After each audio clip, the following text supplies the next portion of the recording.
තං සුනාථ සාදුකං මනසිකරෝත හොඳින් ධර්මයට කන් දෙන්න ඒ අසන ධර්මයේ හොඳින් නුවණින් මෙනෙහි කරන්න. මෙන්න මේ පියවර දෙක හරියට සිද්ධ වුණොත් විතරයි කෙනෙක්ට මේ ධර්මයේ ගෝචර වෙන්නේ. එසේ නොවන තාක්කල් කොච්චර බණ ඇහුවත් යථාබෝධයටපත් වෙන්නේ නැහැ. හොඳයි එහෙමනම් මේ වෙලාවේ සිත පහදවාගෙන මේ බණහඬ මේ අවකාශය වෙන් කරගත් සියලුම පින්වතුන්ට තථාගතයන් වහන්සේ විසින් දේශනා කොට වදාළ තවත් වැදගත් වූ දහම් ව්‍යාකරණයන් පෙන්වා දෙමින් ඔබව අර්ථයෙන් ධර්මයෙන් පෝෂණය කරන්න ඥානනය කරන්න අපි උත්සාහ ගන්නවා. බුදුරජාණන් වහන්සේගේ බුද්ධ ශ්‍රාවකයන් හැටියට භික්ෂූන් හැටියට අපි මේ ගන්න උත්සාහය වෑයම සඵල වෙන්නේ ඔබ කොයිතරම් උනන්දුවෙන් මේ ධර්මයට කන් දෙනවාද? ඒ ධර්මයේ කොච්චර දුරට ධාරණය කරගන්නවාද? ඒ ධර්මයේ තුල කොයිතරම් දුරට හැසිරෙනවාද කියන කාරණාව මත. එතකොටයි මේ සියල්ල ප්‍රතිඵලදායක වෑයමක් බවට පත් වෙන්නේ. මේ සෑම සියලු ආකාරයෙන්ම මේ දහම් කොටාසන ව්‍යාකරණ පෙන්වා දෙමින් බුදු පියාණන් වහන්සේ අපට අවවාද කළේ එක දෙයක් සිද්ධ කරන්න කියලා. ඒකම දේ තමයි සිත දමනය කිරීම. සිත දමනය කිරීමයි මේ උත්තරීතර ධර්මයේ ප්‍රධාන තේමාව. සිත දමනය කරගන්නයි මේ හැමදේම කරන්නේ. එනනම් මේ සකල විද ලෝක සත්‍යයම සිත දමනය කරගන්නට නොහැකි කමින් තමයි සමස්ත මේ දුක්ඛ ස්කන්ධයම ගුදුරා බවට පත් වෙලා ඉන්නේ. යම් කාලයක සිත දමනය කරගත්තාද එදාට මේ සීල දුක්ඛ ස්කන්ධයන්ගෙන් නිදහස් වෙලා සදාතනික සපතටපත් වෙනවා. අනවට්ඨිත චිත්තස්ස සද්ධම්මං අවිජානතු පරිප්පලව පසාදස්ස පඤ්ඤා න පරිපූර්ති අනවසුත චිත්තස්ස අනන්වාහත චේතසෝ පුඤ්ඤ පාප පහිනස්ස නත්ති ජාගරතෝ භයං. මේ ධම්මපදයේ දැක්වෙන වටිනා ගාථා දෙකක්. බුදු පියාණන් වහන්සේ දා ජීවමාන වැඩවසන සමයේ සවැත් නුවර ජේතවනාරාමේ යසිරිමත් මහා ශාස්ත්‍රතුමන් වහන්සේගේ ශාසනය බබලන කාලේ සතර දිහාවේ හිටපු කුල පුත්‍රයෝ මේ ශාසනය පැවිදි වුණා. පැවිදි වෙලා බොහෝ දෙනා උතුම් වූ මාර්ගඵලයන්ටපත් වෙමින් සංසාර දුකින් ඈතර වුණා. ආර්ය ශාසනයේ දියුණුව දැකලා සංඝ ශාසනයේ බැබලීම දැකලා බොහෝ දෙනා පැහැදිලා ඒ උතුම් සංඝ ශාසනයට නැත්නම් භික්ෂූන් වහන්සේලාට ආර්ය මහා සංඝ රත්නයට නොඑක ආකාරයක උපස්ථාන සිද්ධ කරන්න පටන් ගත්තා. ඒ වගේම විවිධාකාර ලාභ කීර්ති ප්‍රශංසා. මේ විදිහට කාලය ගත වුණා. එක්තරා දවසක එක ගෝවියෙක් හිටියා. මේ ගෝවියාට ගව පට්ටියක් හිටියා. මේ ගෝවියා දවසක් මේ ගව පට්ටිය කුඹුරට අරන් ගිහිල්ලා ඒ ගාවයන්ට තනකොළ කන්නට දීලා වෙහිසිලා කුසගින්නේ නැවත එනකොට ආරාමයක් දැකලා ආරාමයට ගොඩ වුණා. මේ වෙලාවේ භික්ෂුන් වහන්සේලා දන් වළඳලා ආහාර ඉතුරු වෙලා තිබුණා. ඉතින් මේ අසරණ ගෝවියා ගැන දුගියා ගැන කල්පනා කරලා අර ඒ දුගියාට තමන්ගේ ඉතුරු වෙච්ච ආහාර ටික ඉතුරු වෙච්ච දාන ටික ඔහුට වළඳන්නට දුන්නා. මොහු මේ දානේ වළඳලා කල්පනා කරා මෙච්චර මේ කම්කරු වෘත්තියෙන් නැත්නම් මේ මෙච්චර කය වෙහෙසවලා මේ ගව පට්ටියක් බලාගෙන තව නොයෙකුත් කුලී මලී කරලා අප්‍රමාණ දුක් විඳින අපටවත් මෙච්චර හොඳ ආහාර ලැබෙන්නේ නැහැ නේ. මුන්වහන්සේලාට ලැබෙනවනේ. අපි මේ මොන දුකක්ද විඳින්නේ? මට මීට වැඩිය හොඳයි පැවිදි වුණා නම් කියලා මේ ගොවිරාල ගිහිල්ලා භික්ෂුන් වහන්සේලාට කිව්වා ස්වාමීනි මම පැවිදි කරන්න. ඒ භික්ෂුන් වහන්සේලා කැමති වුණා. මොකද කවුරු හරි මේ සංසාර දුකෙන් නිදහස් වෙන්න උත්සාහ කරනවා නම් ඒක ඊටාම හොඳ දෙයක්. ඊටාම වටින ක්‍රියාවක්. මොකද සංසාරේ දුක දකින්නේ ආර්ය උත්තමයෝ කෙනෙක් එහෙම පැවිදි වෙන්න ඕන කිව්වහම කවදාත් එපා එපා කියන්නේ. අනිවාර්යයෙන්ම දිරි ගන්නවනේ. ඉතින් පැවිදි වෙන්න අවසර ඉල්ලුවාම උන්වහන්සේලා පැවිදි කෙරෙව්වා. මොහොත බිරිඳකුත් හිටියා. මේ පුද්ගලයා පැවිදි ටික දවසක් පැවිද්ද කරගෙන ගියා. යනකොට ටික කාලයක් කොහොම යනකොට මොකද වෙන්නේ? දැන් පැවිද්ද තුළදී දැන් ගෘහ ජීවිතයක් ගත කරන ඔබට ගෘහ ජීවිතය තුළ කාම සමාචාරයේ යෙදෙන්නට ඒ කියන්නේ ඇහැ කන නාසය දිව ශරීරයේ මනස සම්මත ආකාරයෙන් පිනවන්නට අවසර තියෙනවා. අවසර තියෙනවා කියන්නේ අවකාශ තියෙනවා. අවසරයක් ඕනේ නැහැ කාගෙන්වත් අවකාශයක් තියෙනවා. එතකොට පැවිදි ජීවිතය තුළදී ඒ අවසරේ නැහැ. අවකාශයක් නැහැ, අවසරයක් නැහැ. ඒ කියන්නේ ඇහැ කන නාසය දිව ශරීරයේ මනස යම් ආකාරයකින් සංවර කරගෙන තමයි ජීවත් වෙන්න ඕන. විශේෂයෙන්ම කාය. කාගේ ස්පර්ශය සපුරාම තහනම්. දැන් මේ ගොවිරාල විවාහක පුරුෂයෙක් ටික දවසක් යනකොට මොකද වුනේ? දැන් මේ භික්ෂුන් වහන්සේට ටික දවසක් යනකොට අන්න අර Tamanට අහිමි විඥානේ බලවත් ආකාරයෙන් නැගිලෙන්න පටන් ගත්තා. වැඩිපුරම අහිමි වෙන ආහාර අහිමි වෙන විඥානේ තමයි වැඩිපුරම කිපෙන්නේ. එතකොට මේ කාය ස්පර්ශය පිළිබඳ ඒ කාය විඥානේ බලවත් වෙලා නැගෙන්න පටන් ගත්තා. දැන් උහුට නිතරම බිරිඳව සිහි වෙනවා. තවදුරටත් ඉවසගෙන ඉන්න බෑ. මට මේ ප්‍රයුද්ධ කරගෙන යන්න බෑ කියලා එමීර සිවුර ගලවලා උපයෝගී වෙලා සිවුර ගලවලා පැත්තකින් තියලා එමීර ගෙදර ගියා. ගෙදර ගිහිලා ටික දවසක් හිටියා. ගෙදර ගිහිලා ටික දවසක් ඉන්නකොට ආපහු අර දුෂ්කර වූ කර්මාන්තවල නිරත වෙන්න සිද්ධ වුණා. ආයි අර ගවපට්ටිය බලා ගන්න ඕන. එදිනෙදා කොලි මලි හොයන්න ඕන. මහ වේසක් දරන්න ඕන ජීවත් වෙන්න. ආයි කලකිරුණා. මම පාර්ලිමේන්තුවේ විදුනේ මේ දුක විඳින්න බැරි නිසානේ. මේ සංඛාර දුක්ඛයෙන් පෙළෙන්න නිසානේ මම පැවිදි වුනේ. ඒ නිසා මට මේ දුක ආයි විඳින්න සිද්ධ වුණේ මගේ මේ කාමයේ නිසා. මට අවශ්‍ය නැහැ මේ කාමේ. මං ආයෙ ගිහිල්ලා පැවිදි වෙනවා කියලා ආපහු බිරිඳ හොරෙන් ගිහිල්ලා ආයෙ මහාන වුණා. මහාන වෙලා දැන් ටික කාලයක් ඉන්නවා. ඉන්නකොට මොකද වෙන්නේ? ආපහු අර වැඩේම ආපහු දෙවනවතාවට සිද්ධ වෙනවා. බොහොම ටික කාලයක් උඩ පුළුවන් වුණා විඥාණයෙන් පීඩාව විඳින්න නැතුව ඉන්න. නැවතත් ඒ විඥාණයට ආහාර අවශ්‍ය වෙනකොට ඒ විඥානේ අනුසය වශයෙන් පවතිනවා. පරිඋත්තාන නැගී සිටිනවා. සංයෝජන බන්ධනයක් ඇති කර ගන්නවා. උපාදාන එහිම ඇලෙනවා ගැලෙනවා. ඒ නිසා මොකද වෙන්නේ? ඊට අනුකූලව කර්ම රැස් වෙනවා. උපාදාන පත්‍ය භව. ඒ භව කර්ම භව නිසා මොකද වෙන්නේ? නැවත ජාතිය සකස් වෙන්න අවශ්‍ය කරන ඒ ක්‍රියාදාමයේ දිගින් දිගට පටිසමුප්පන්නව සිද්ධ වෙනවා. උපාදාන පත්‍ය භව භව පත්‍ය ජාති ජාති පත්‍ය ජරා මරණං ශෝක පරිදේව දුක්ඛ දෝමන සුභායස සම්භවಂತಿ. එය මේ තස කේවලස්ස දුක්ඛ සමුදය හොති. දුක්ඛ ස්කන්ධේ නැවත නැවත සමුදය වෙනවා. මෙලවත් පරලොවත්. එතකොට මේ භික්ෂුවට දැන් ටික කාලයක් ඉන්න පුළුවන් වුණේ නැවත අර අනුසේව වෙලා දැන් සංයෝජන මට්ටමට ආවහම ඉන්න බෑ. ආය අර බන්ධනී වෙච්ච තැනට ඇදිලා යනවා හිත. පැඳිච්ච තැනට. දැන් ආපහු බිරිඳ හොයාගෙන ආපහු ගැසියුර කැලෙව්වා. හිමීට පොතා තැබුවා. නැවත ගියා ගෘහ ජීවිතයට. ගිහිල්ලා දැන් ආයෙ ඉන්නවා පිටත් එක්ක. දැන් දෙවෙනි වතාවේ සිවුරු වැල්ලා මේ ගෙදර ආවා. දැන් ওই විදිහට සිවුරු වැල්ලා ටික කාලයක් ගෙදර ගිහිල්ලා හිටියා.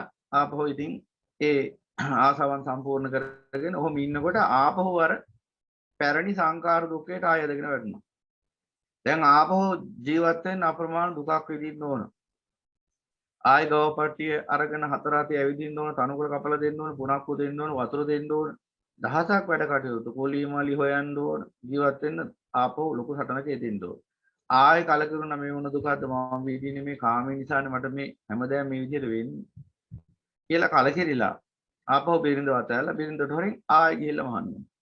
දැන් උන තුන්වෙනි වතාවට මේ මහාන වුණේ. තුන්වෙනි වතාවටත් ඔය විදිහට මහාන වෙලා ටික කාලයක් හිටියා. ආයි පරණ සෙල්ලම ආයි සිද්ධ වෙනවා. ආපහු අර රාග විඤ්ඤාණය නැగిලාව බලවත් වුණා. බන්ධනය කරා නැවත ඇදිලා ගියා. තුන්වෙනි වතාවේ සිවුර බහා තබලා ආපහු ගිහිගෙට ගියා. ගිහිල්ලා ওই විදිහට ආපහු අර පරණ විදිහටම ගෘහ ජීවිතය ගත කරනවා. ආපහු අර සංකාර දුක්ඛය ගැන කලකිරුණා. මොන කර්මයක්ද මම මේ ගෙවන්නේ කියලා. ආපහු බිරිඳට හොරෙන් ගිහිල්ලා මහාන වුණා. දැන් ඔන්න හතරවෙනි වතාවට ඔය පැවිදි වුණේ. දැන් බිරිඳටත් මේක දැන් ගාණක් නැතුව ගියා. මොකද දැන් මේ මිනිහා අනිවාර්යයෙන්ම පැවිද්දට ගියත් ඉන්නේ නැති බව දන්නවා. ටික කාලයක් ඉන්නකොට බිරිඳව මතක් වෙච්ච ගමන් ආයෙ ගෙදර ඉන්නේ. දැන් මේක සෙල්ලමක් වෙලා. භික්ෂුණුත් කල්පනා කර පුදුම જાති භික්ෂුවක් නෙමෙයි. දැන් හතරවෙනි වතාවෙත් මහාන වෙලා ওই විදිහටම ටික කාලයක් ඉන්නකොට ආපහු පරණ විදිහටම රාග විඤ්ඤාණය බලවත් වෙලා ආපහු සිවුර බහා තැබුවා ආයෙ ගෙදර ගියා. ගිහිල්ලා ආයෙ ගෙදර ඉන්නකොට අර විදිහටම සංකාර දුක්ඛයෙන් විහිසින් කාමකරු මේ කාර්මික ඒ කියන්නේ ජීවත් වෙන්න දරන උත්සාහය නිසාම හුට නැවත කලකිරුණා. ගෝලියමාලි හොයාගෙන කර්මාන්ත දුකෙන් පෙළෙන්න පටන් ගත්තා. ඊට පස්සේ නැවත ගෘහ ජීවිතය අත්හැරලා ඇවිල්ලා ආපහු පැවිදුණා පස්වෙනි වතාවට.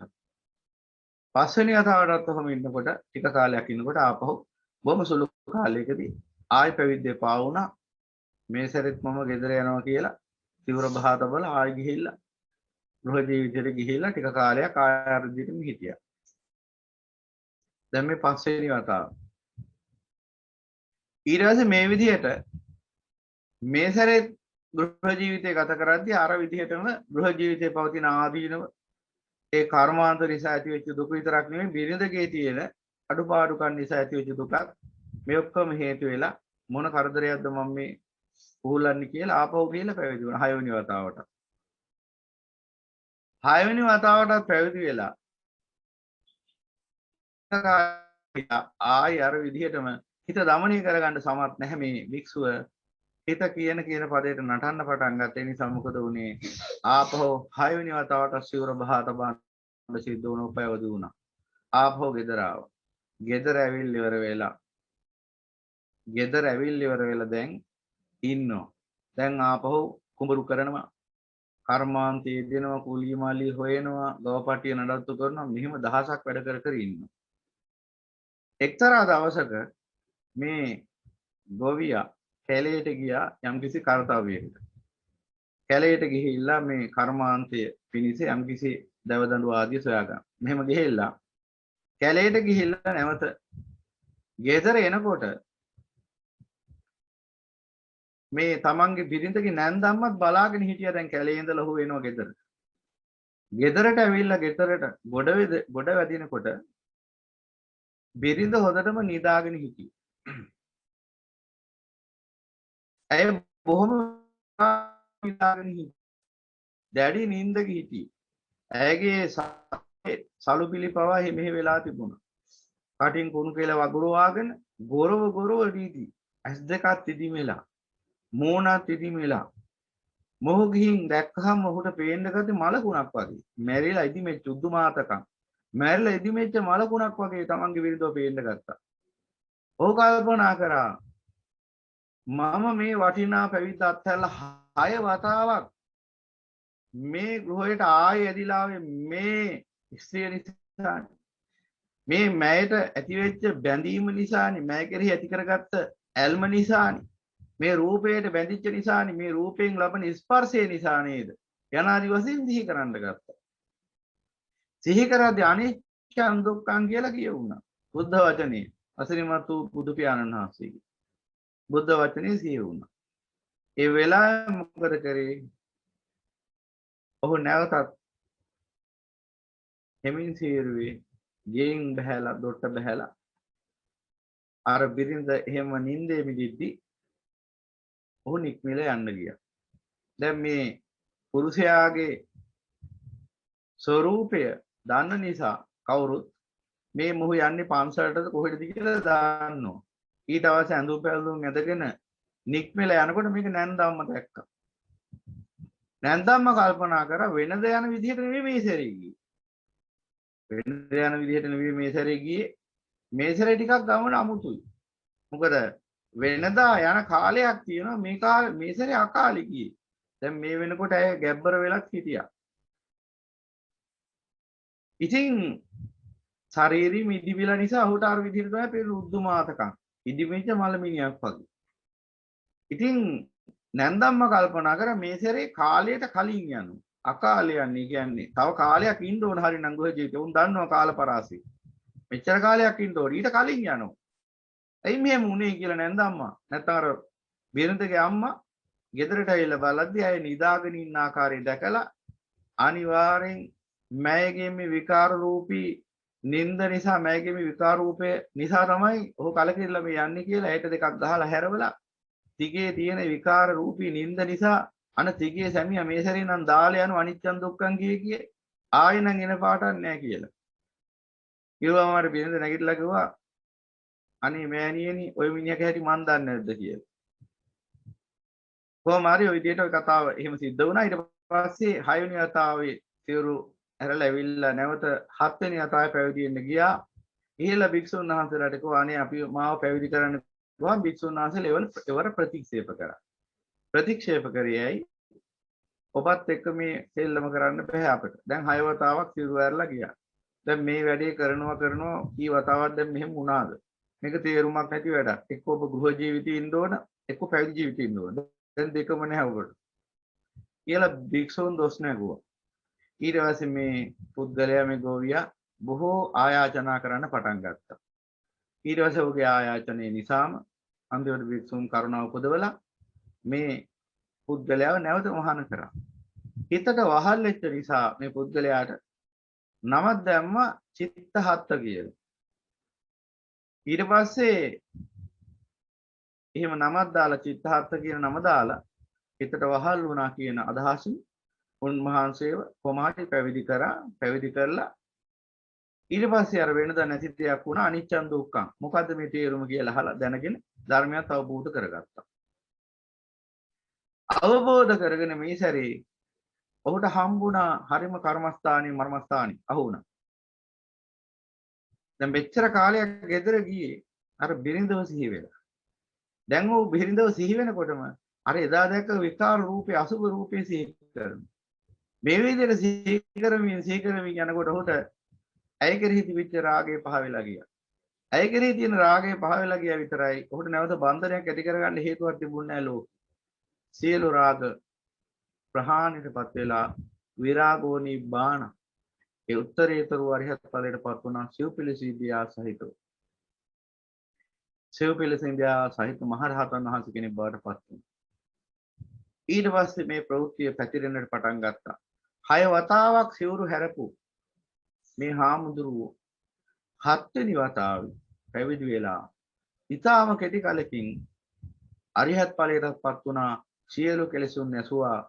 සියලු කෙලෙස් නැසා සිව්පිලිසිදියා සහිත මහරහතන් වහන්සේ කෙනෙක් වන්නට තරම් හේතු සම්පත් තිබෙච්ච උත්තමයා 6 වතාවක් අර විදිහට ඉස්සියා නිසා උත්තරීතර පැවිද්ද පසකින් තබලා සිවුර වහා තබලා ගිහිගෙට ගියා නේද? මේ කෙලෙස් කොයිතරම් බරපතලද? මේ කෙලෙස් කොයිතරම් පුදුමාකාරද කියලා විසුණු වහන්සේලා කතාව උපදවන්නට පටන් ගත්තා. එදා දවසේ හවස මේ භික්ෂුන් වහන්සේලා මේ කතාවෙන් යුක්තව වාසය කළා. මොකද්ද කතාව? අර චිත්තහත් භික්ෂුන් වහන්සේගේ ඒ සිදුවීම. මෙච්චර මහරහත් පදවියක් ලබන්න හේතු තිබිච්ච ඒ උතුමන්ටත් අර වගේ සිතට වහල් වෙලා 6 වතාවක් සිවුරු අරින්න සිද්ධ වුණා නේද? යන දවසෙන් කතාව ඉපදෙව්වා. ඒ අසිරිමත්ව අපගේ මහා ශාස්ත්‍රතුමන් වහන්සේ දා සවස සැවතර ධම්සභා මණ්ඩපයට වැඩම කළා. උන්වහන්සේගේ සිරිතක් තිබුණා යම්කිසි ධර්මයක් දේශනා කරනකොට මිනිසයන් අතරින්ම නැగిලෙන යම්කිසි මාතෘකාවක් තමයි උන්වහන්සේ එදා දවසේ දේශනාවට තේමා වශයෙන් ගන්න. අන්න කුමක් නිසාද එහෙම කරන්නේ? වෝහාරික ධර්මයේ ව්‍යවහාරිකයි. නිසා ව්‍යවහාරික ධර්මයේ මතු කරන්නේ ව්‍යවහාරයේ තුලින් ඉන්නව ප්‍රශ්නයක්ම මතු කර ගන්න ඕනේ. එතකොට පුළුවන් ඒ ව්‍යවහාරික ධර්මයේ පෙන්වලා දෙන්නේ. මෙන්න මේ හේතුව නිසා මෙහෙම වුණේ. යනාදි වශයෙන් මේ හේතු නොතිබුණා නම් මෙසේ වන්නේ නැහැ. යනාදි වශයෙන් උතුම් වූ චතුරාර්ය සත්‍ය ධර්මයේ පෙන්වා දෙමින් මේ වෝහාරික ධර්මයේ තුලින්ම ඔවුන්ට චතුරාර්ය සත්‍ය අවබෝධ කරලා දෙන්න පුළුවන්කම තිබෙනවා. ඒ නිසා බුදු පියාණන් වහන්සේ ස්ථානට වැඩම කරලා ඇහුවා මහාන භාගතුන් වහන්සේ මේ ස්ථානට වැඩම කරන්නට කලින් තොප කුමන කතාවෙන් යුක්තවද කල් ගෙවුවේ? ස්වාමීනි භාගතුන් වහන්සේ අපි මෙන්න මේ කතාවයි මේ වෙලාවේ කතා කරමින් හිටියේ. සිද්ධාර්ථ භික්ෂුන් වහන්සේගේ ඒ පුදුම සහගත චර්යාව. සිව්පිලිසෙබියාපත් මහ රහතන් වහන්සේ කෙනෙක් වන්නට තරම් හේතු තිබිලත් 6 වතාවක් සිතට වහල් වෙලා භික්ෂුත්වයේ හැර ගිහිල්ලා ගෙදර ගියා. ගෙදර ගිහිල්ලා උපැවිදිලා නැවත ආවා. මේ විදිහට ඇවිල්ලා කොහොම හරි 6 වතාවක් උන්වහන්සේ නොනවත්තා මේ විදිහට ගිහි ගියත් පන්සලත් මාරු කරමින් ඉඳලා 7 වෙනි වතාවේදී ස්වාමීනි උන්වහන්සේ සිත ජයගත්තා. දැන් අදත් මෙහෙම ඉන්න පුළුවන්. මේ කාරණා සම්බන්ධයෙන් අමතර යමක් කිව්වොත් දැන් අද කොහොමද? අද කවුරු හරි කෙනෙක් යම්කිසි භික්ෂුවක් සිවුරු හැරලා ගියොත් එහෙම උන්වහන්සේව නින්දාවට ලක් කරනවා එතුමාව. ගෘහ ජීවිතයට ගියාට පස්සේ හීරලුවා කියයි රටේ නැතිව කියලා. එහෙම නිග්‍රහ කරන්නේ කවුද? එක දවසක්වත් පැවිදි ජීවිතය ගත කරපු නැති අය. එක දවසක් හරි පැවිදි ජීවිතය ගත කරා නම් එදාට බලා ගන්න පුළුවන් මේ පැවිද්ද කියන්නේ කොච්චර සිහි බුද්ධියෙන් සහ ප්‍රඥාවෙන් දමනය කරලා මේ හිත පවත්වාගෙන යා යුතු උතුම් පිළිවෙතක්ද කියලා. දැන් ඔබම කල්පනා කරන්න. දැන් ඔබ එහෙම දැකලා ඇති. එහෙම සිවුරු හැර ගිය පුද්ගලයන්ට නිග්‍රහ කරනවා. වොන්තරන් ඔබට ඇහිලා ඇති. හැබැයි ඔබ කල්පනා කරලා බලන්න ඕන. ඒ සිවුරු හැරලා ගිය පුද්ගලයෝ දවසක් දෙකක් සතියක් මාසයක් අවුරුද්දක් හරි ඉඳලා තමයි එහෙම ගියේ. හැබැයි ඔබට පුළුවන් ද උතුරු සළුවක් දරාගෙන අවුරුදු 10ක් 15ක් නෙමෙයි දවසක් දෙකක් ඉන්න. හවස් වෙනකොට උතුරු සළුව නැහැ. උදේ දාගත් උතුරු සළුව හවස් වෙනකොට ටික ටික උණ්ඩි වෙනවා. උණ්ඩි වෙලා අන්තිම වෙනකොට ගැලවිලා බෑග් එකටම යනවා. උතුරු සළුව දාගෙන ඉන්න බෑ. ඒ තරම් අමාරුයි. චීවරයක් දරාගෙන ඉන්නවා කියන එක තුන. මම මේ කියන්නේ දුෂ්කරයි කියලා නෙමෙයි. අවබෝධයෙන් පැවිදි වෙන්න ඕනේ. එතකොට ගැටලුවක් නෑ. අවබෝධයයි වැදගත්. අවබෝධයෙන් පැවිදි වුණාම චීවරය කියන්නේ මහා වටිනා වූ ධජයක්. අරිහත් ධජය. ඉතින් එහෙම අවාසනාවකට එහෙම තත්ත්වයක් නැති උතුමන් ඉන්නවා. ඒ අයට සමහර විට අර වගේ හිතට වහල් වෙලා නික්මිලා යන්න පුළුවන්. දැන් අර හාමුදුරුවෝ ඇති වෙන නින්දා විඳින්න නැති කල්පනා කරන්නකො. 6 වතාවක් සිවුරු හැරලා ගෙදරට යනකොට අර විදිහට බිරිඳ සොයාගෙන කොච්චර නින්දාව කරන්න ඇද්ද? කොච්චර අවමාන කරන්න ඇද්ද? නමුත් අවසානයේ කවුද පහළ වුණේ? සිව්පිලිසිඹියාපත්. නිකං රහතන් වහන්සේ කෙනෙක් නෙවෙයි සිව්පිලිසිඹියාපත්. ආර්ථ ධම්ම නිරුක්ති පටිභාන කියන මහා ඥාන සහිත මහා රහතන් වහන්සේ කෙනෙක් පහළ වුණා. එතකොට මේ කතාව බුදු පියාණන් වහන්සේට දැනුම් දුන්නාම භික්ෂුන් වහන්සේලා භාගතුන් වහන්සේ ඒ භික්ෂුන් වහන්සේලාට අවවාද කරා මහාන මේ සිත අතිශය භයානක සිතක්. මේ සිත නිසි ආකාරයෙන් අවබෝධ කරගන්නට නොහැකි වුණොත් මේ සිතේ කෙලෙස් වලටම නතු වෙනවා. කෙලෙස් මහා බරපතලයි. මහාන ඔය භික්ෂුන් වහන්සේ ගැන ඔබ පුදුම වෙන්නට අවශ්‍ය නැහැ. මහාන තථාගත සම්මා සම්බුද්ධත්වයට පත්වෙච්ච තථාගතයන් වහන්සේම පෙර මහ බෝසත් අවදීයේදී වරා ධාන්‍ය නැලියකටයි උදළු වරා කියන ධාන්‍ය නැලියක් සහ උදළු කෙටියක් නිසා 6 වතාවක් ওই විදිහටම සිවුරු හැරලා ගිහිගෙට ගියා කියලා කිව්වා. ඒවම ආරාධනා කරනවා අනිවාර්යයෙන්ම ඒ පුත් කතා පුවත අප වෙත කරුණාවෙන් දේශනා කරන සේක්වා කියලා. එතකොට තමයි තථාගතයන් වහන්සේ අන්නේ පුරාණ කතාවවත් ඒ ජාතක කතාව දේශනා කරන්නට කටයුතු යොදන්නේ. එතකොට පෙර වූවක් කියමි කියලා උන්වහන්සේ ඒ කතා පුවත ආරම්භ කරනවා පුද්දාල ජාතක. මහාන පෙර බාරණසුවර බ්‍රහ්මදත්ත නම් රජ කෙනෙක් රජ කරන කාලේ කුද්දාල කියලා ප්‍රඥ මිනිසෙක් හිටියා. පඬිතෙක් හිටියා. ඒ කියන්නේ කුද්දාල පඬිතයා. හැටියට ප්‍රසිද්ධ වෙලා හිටියා. ඒ කියන්නේ සාමාන්‍ය මිනිසයන් ඉක්මවන ලද මහා ඥානයක් ප්‍රඥාව තිබිච්ච ගම්වැසියෙක්. ඔහුගේ ඥානය නිසාම ඔහුගේ ප්‍රඥාව නිසා මිනිස්සු ඔහුට කුද්දාල පඬිතයා තමයි නම් යෙදුවේ. කියන්නේ පඬිතයා කියන්නේ ප්‍රඥාවන්තයා කියන අදහසින්. ඉතින් මේ කුද්දාල පඬිතයා සාමාන්‍ය දිලුදු පුද්ගලයෙක්. එතුමා ජීවිතේ තැනින් වරා කියන ධාන්‍ය තමයි වගා කළේ. අන්තකේදම තිබුණේ උදළු කෙටියක්. ඉතින් ඔච්චරයි තිබුණේ. ඉතින් හේනට ගිහිල්ලා අර වරා ධාන්‍ය වගා කරමින් අර උදළු කෙටියෙන් පස පෙරලලා අර ධාන්‍ය වගා කරලා අස්වැන්න ලබා ගන්නවා.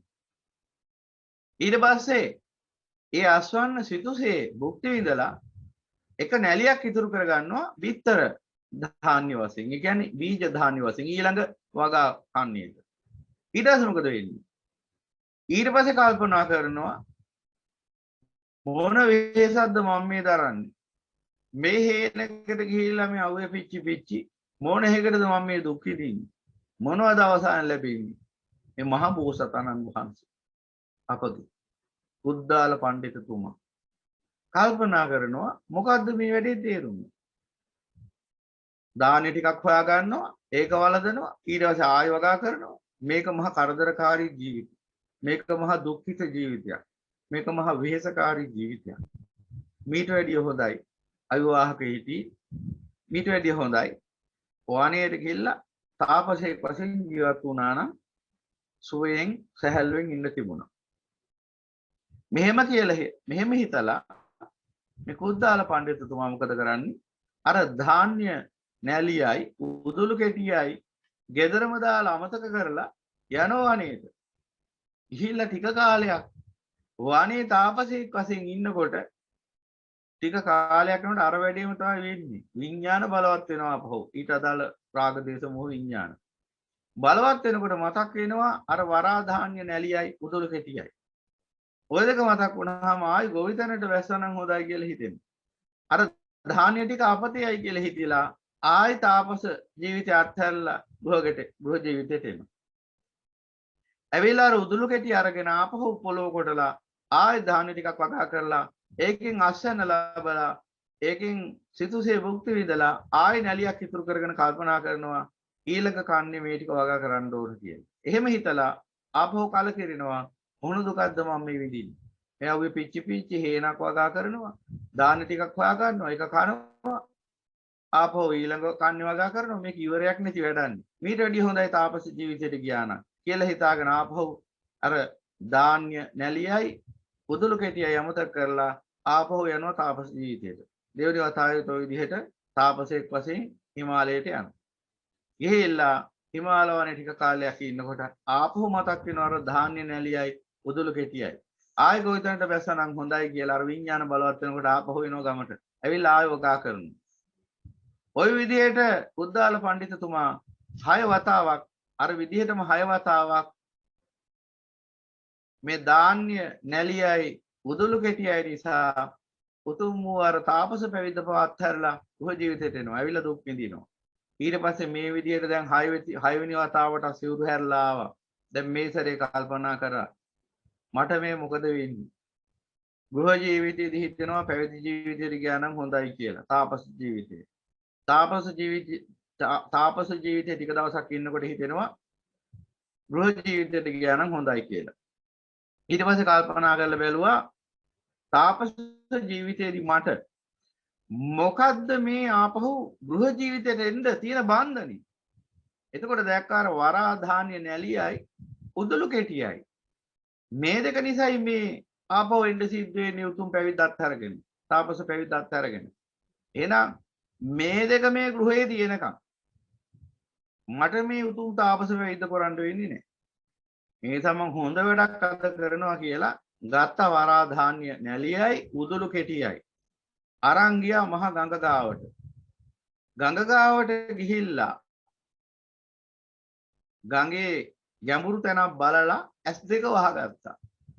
වහගෙන මොකද්ද කරේ? දැන් මේක මම ගඟට දානවා. හැබැයි ගඟට මේ දෙක වැටෙන තැන දැක්කොත් අනිවාර්යෙන් ආයි ගඟට බහැලා ඔය දෙක හොයන්නේ. ඒ නිසා මොකද වෙන්නේ? මේ තුච්ච නින්දේ සිතේ නිදහස් වෙන්න විදිහක් නැහැ. ඒ නිසා මම මේක බලන්නේවත් නැතුව ගඟට දානවා කියලා ඇස් දෙක වහගෙන අර ධාන්‍ය ටිකත් මල්ලක දාලා උදළු පෙටියත් ඒකටම දාලා කට බැඳලා ඉස වටේ තුන් වටයක් කරකවල වෙලා විසි කරාකට වැටිච්ච තැන හොයාගන්න බැරි වුණා. ඇස් දෙක ඇරලා බැලුවම කොහෙටද වැටෙන්නේ කියලා පෙවුන්නේ. බුදුම සතුටක් දැනුනේ. ඊට පස්සේ කෑ ගහන්න ගත්තා මන් දිනුවා මන් දිනුවා මන් දිනුවා කියලා.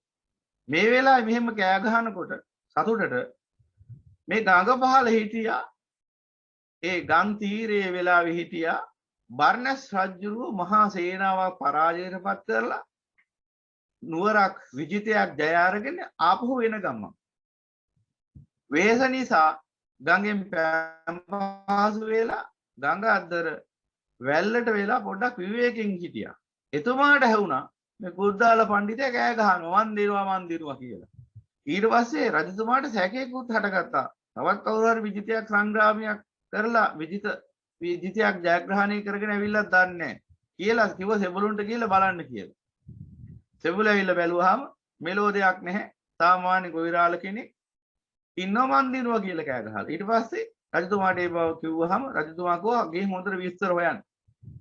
ඊට පස්සේ රජතුමාට අමුතු යමක් අහන්න ලැබුණා. එහෙම දිනුවා කියලා කියන්නේ කිසිම දෙයක් නැහැ පේන මානෙක. හැබැයි දිනුවා කියලා කෑ ගහන. රජතුමා කිව්වා එක්කන් ඒ බර්ණස් රජතුමා තමයි පස්සේ කාලෙක අපගේ ආනන්ද හාමුදුරුව ආනන්ද මහරහතන් වහන්සේ. ඊට පස්සේ කුද්දාල පඬිතුමා ආවට පස්සේ ඇහුවා ඊට පස්සේ කවුද කියලා ඇහුවම මම කුද්දාල යනාදි වශයෙන් එහෙම කිව්වම කුද්දාල පඬිතුමා හැටියටයි මේ ගම්බැසියුමා හඳුන්වන්නේ කොහම රජතුමාට ඊට ගෞරව කරලා කුද්දාල පඬිතේනි ඔබ දැන් කෑ ගහනවා මන් දිනුවා කියලා. මමත් මේ දිල්ල එන ගම. මම මේ විශාල විජිතයක් ජයග්‍රහණය කරලා එන ගම මෙහා පව් බර්ණස් නුවරට. දැන් ඔබ මොකද දිනුවේ? මම නම් විජිතයක්ම දිනුවා. ඔබ මොකද දිනුවේ? ඊට පස්සේ කුද්දාල පඬිතුයෝ කිව්වා රජතුමනි අවි ආයුධ අරගෙන සේනාවක් අරන් ගිහිල්ලා අසරණ මිනිසයන්ට පීඩා කරලා ගෙල සිඳලා අතපය සිඳලා ඒ ලබන ජයග්‍රහණීය නීචයි පහත් තවත් විශාල පිරිසකට දුකක් දීලා තවත් විශාල පිරිසක් විපතට හෙළලා තවත් විශාල පිරිසකට කඳුළු දීලා සුසුම් දීලා ගින්දර දීලා ලබන ජයග්‍රහණීය ඊටාම පහත් ඔබ වැනි පහත් ජයග්‍රහණයක් නේ මම ලැබුවේ ශ්‍රේෂ්ඨ ජයග්‍රහණයක් මොකද්ද? මම මේ අභ්‍යන්තරයේ පරාජයටපත් කළේ. ඔබ මේ බාහිර ලෝකයේ පරාජයටපත් කළේ. එනිසා ඔබේ ජයග්‍රහණය බොහොම ලාමක එකක්. මගේ ජයග්‍රහණය විශිෂ්ට එකක්. මම මේ සිතයි দমনය කළේ. ලේසියෙන් দমনය කරන්න බැරි හිත යනාදි වශයෙන් මේ කතා පොත කිව්වහම බර්ණස්වර බ්‍රහ්මදත්ත රජතුමාට තේරුණා මේ කුද්දාල පඬිතුමා බොහෝ ප්‍රඥෙක් කියලා. ඊට පස්සේ එතුමාගේ කතා පුවතට පැහැදිලා තමන් ගැන කලකිරුණ බර්ණස් රජතුමාට. ඊට පස්සේ එතුමා කල්පනා කරා අනේ මටත් වැඩන්නේ මේ වගේ පහත් ජයග්‍රහණයක්. මටත් ඕන මේ සිත ජයග්‍රහණය කරන්න. සිත ජයග්‍රහණය කරගන්න බැරි කමින්නේ මම ගිහිල්ලා අර අසරණ මිනිස්සු ටිකක් නැසලා දාලා උන්ගේ නුවර අල්ලගත්තේ. අනේ මේ නින්දා මේ ලාමක පහත් වූ ජයග්‍රහණයට නින්දා වේවා. ඒ ජයග්‍රහණය නෙවෙයි පරාජයක්. නින්දා වේවා. මට බැරිද ඔබ වහන්සේ යටතේ පැවිදි වෙන්න කියලා ඇහුවාම පුළුවන් කිව්වා. ඊට පස්සේ මොකද කරේ? කුද්දාල පඬිතුමා යටතේ බ්‍රහ්මදත්ත රජුරුවොත් එතුමාගේ අටලෝ සක්ෂණියක් සේනාවක් පැවිදි වුණා. විශාල පිරිසක්. පස්සේ කාලෙක අපගේ සම්මා සම්බුදු පියාණන් වහන්සේගේ ශාසනයේ මහරහතන් වහන්සේලා ලක්ෂ කෝටි ගණනින් පහළ වෙන්නේ එහෙම තමයි. ඒ උත්තරමය තමයි. ඊට පස්සේ බර්ණස් නුවර බ්‍රහ්මදත්ත රජතුමාත් එතුමාගේ මහා සේනාවත් ඔක්කොම කුද්දාල පඬිතුමායි තාපසතුමා යටතේ පැවිදි වෙලා හිමාලයට ගියා. අර මුළු බර්ණස් නුවරම පාළුවට ගියා. මහා ශාස්ත්‍රීය සමෘද්ධිමත් නගරය. ඒ නගරේ අල්ල ගන්න ආව තවත් රජ කෙනෙක්. ඊට පස්සේ ඒ රජුරෝ ඇවිල්ලා බැලුවහම අල්ල ගන්න දෙයක් නැහැ. අත්හැරලම ගිහිලා නගරේ. එතුමා කල්පනා කරා බර්ණස් නුවර බ්‍රහ්මදත්ත කියන්නේ මහා ඥානවන්ත රජ කෙනෙක්. මේ වගේ සමෘද්ධිමත් ශාස්ත්‍රීය නගරයක් අතහැරලා කොහෙද ගියේ කියලා හෙව්වා. එව්වහම දැනගන්න හමුණා පැවිද්දටයි ගියේ කියලා. එතකොට එතුමා කල්පනා කරා එතුමා කල්පනා කරා මේ වගේ ඥානවන්ත රජ කෙනෙක් මේ වගේ ශාස්ත්‍රීය නගරයක් සමෘද්ධිමත් නගරයක් අත්හැරලා පැවිද්දට ගියා නම් අනිවාර්යයෙන්ම එතන යමක් තියෙන්න ඕන. ඒ පැවිද්ද තුළ යමක් තියෙන්න ඕන. එතන කවුරු හරි විශිෂ්ට ගුරුවරයෙක් ඉන්න ඕන. එසේ නොවෙන්නට මේ වගේ ශාස්ත්‍රීය සමෘද්ධිමත් නගරයක් අත්හැරලා අන්‍ය දේශාන්තරත් පරාජයට පත් කරපු බ්‍රහ්මදත්ත රජතුමා අන්‍ය විජිතත් ආක්‍රමණය කරපු බ්‍රහ්මදත්ත රජතුමා සියල්ල අත්හැරලා තමන්ගේ නගරයත් අත්හැරලා මේ විදිහට ගියේ නිකම් වෙන්න බෑ. ඒක සුළුපටු පැවිද්දක් වෙන්න බෑ. ඒ ගුරුවරයා සුළුපටු කෙනෙක් වෙන්න බෑ කියලා දැකලා එතුමා ගියා හිමාලයට බ්‍රහ්ම පාරේ ගිහිලා එතන කුද්දාල තාපසතුමාට කුද්දාල පඬිත තාපසතුමාට විශාල පිරිසක් පැවිදි වෙනවා දැකලා එතුමාත් පැවිදි වුණා. එතුමාත් එතුමාගේ සමස්ත සේනාවත් පැවිදි වුණා. මුලින්ම කුද්දාල පඬිතුමා විතරයි ඒ තාපස අසපුවේ හිටියේ. බ්‍රහ්මදත්ත රජතුමාත් එතුමාගේ සේනාවත් පැවිදි වුණාට පස්සේ එතුමාගේ අසපුව එතුමාගේ තාපස අසපුව යොදුනකින් විශාල වුණා. ඊට පස්සේ දෙවනි රජතුමාත් අර විදිහට ඇවිල්ලා පැවිදි වුණාම එතුමාගේ තාපස අසපුව යොදුන් දෙකකින් විශාල වුණා. ඊට පස්සේ තවත් රජ කෙනෙක් අර පෙර කිව්ව රජතුමා ඒ වගේම එතුමාගේ නගරයත් ඒ වගේම වර්ණස් නගරයත් අල්ලගන්න කියලා අර විදිහටම ඇවිල්ලා බලලා එතුමාත් කල්පනා කරා මේ රජවරු දෙදෙනාම මහා ඥානවන්ත රජවරු මේ දෙදෙනාම ආක්‍රමණශීලී රජවරු මේ දෙදෙනාම යටත් විජිත ඇති රජවරු මෙච්චර සමෘද්ධිමත් නගර අත්හැරලා දාලා රජකමත් අත්හැරලා දාලා මේ දෙදෙනාම ගිහිල්ලා පැවිදි වෙනවා නම් ඒ පැවිද්ද සාමාන්‍ය පැවිද්දක් වෙන්න බෑ. ඒ ගුරුවරයා සාමාන්‍ය ගුරුවරයෙක් වෙන්න බෑ කියලා දැකලා එතුමාත් ගියා අර හිමාල වනේ තාපස අසපුවට. ගිහිල්ලා මොකද උනේ? ඒ උත්තමයෝ දැකලා කුද්දාල පඬිතුමාගෙන් අවවාද ලැබලා පැහැදිලා එතුමා සේනාවත් එක්ක හිම නතර වුණා. තාපස අසපුව යොදුන් 3කින් විශාල වුණා. මේ විදිහට රජවරු 7 දෙනෙක් මේ විදිහටම 4 වෙනි 5 වෙනි 6 වෙනි 7 වෙනි ආදී වශයෙන් රජවරු 7 දෙනෙක් මේ විදිහට නගර අල්ලන්න ඇවිල්ලා ඒ නගර පාළු වෙලා තියෙනවා දැකලා මේ රජවරු කොහෙද ගියේ කියලා හොයලා ඊට ඒ අනුසාරයෙන් හිමාල වනයේට ඇවිල්ලා පැවිදි වෙලා අන්තිමට තාපස අසපුව කුද්දාල පඬිත තාපසතුමාගේ අසපුව යොදුන් 7කින් විශාල වුණා. ලක්ෂ ගාණක් උන්වහන්සේගේ අනුගාමික ශ්‍රාවකයෝ බිහි වුණා. පස්සේ කාලෙක අපේ අති උත්තරීතර සම්මා සම්බුද්ධ ශාසනයේ මේ මහා රහතන් වහන්සේලා බවට පත් වෙන උන්වහන්සේලා තමයි. එතකොට මේ විදිහට විශාල තාපසාරාමයක් පවත්වන්ගේ කුද්දාල පඬිතුයාණන් මමයි කියලා බුදු පියාණන් වහන්සේ පෙර අතීත කතා පුවත එලි දක්වලා පූර්වාපර සන්ධි ගලපලා දේශනා කරනවා මහාන එදා මහ බෝසතාණන් වහන්සේ හැටියට නියත පාරමිතා සහිතව උත්තරීතර සම්මා සම්බුද්ධත්වයේ පිණිස පෙරම් පුරපු මටත් අර වරා ධාන්‍ය නැලියක් සහ උදළු කෙටියක් නිසා 6 වතාවක් ඒ උතුම් පැවිද්ද අත්හැරලා ගෘහ ජීවිතයට එන්න සිද්ධ වුණා. මේ හත් චිත්තහත් භික්ෂුව ගැන කුමක් කියනුම කියලා දේශනා කරනවා මහාන ඕනෑම කෙනෙක්ට තරාතිරමකින් තොරව මේ සිතට නතු වෙන්න සිද්ධ වෙනවා. මේ සිත පිළිබඳ අනවබෝධය නිසා. අනවට්ටිත චිත්තස්ස සද්ධම්මං අවිජානතෝ පරිප්පලව පසාදස්ස පඤ්ඤාන පරිපූරති.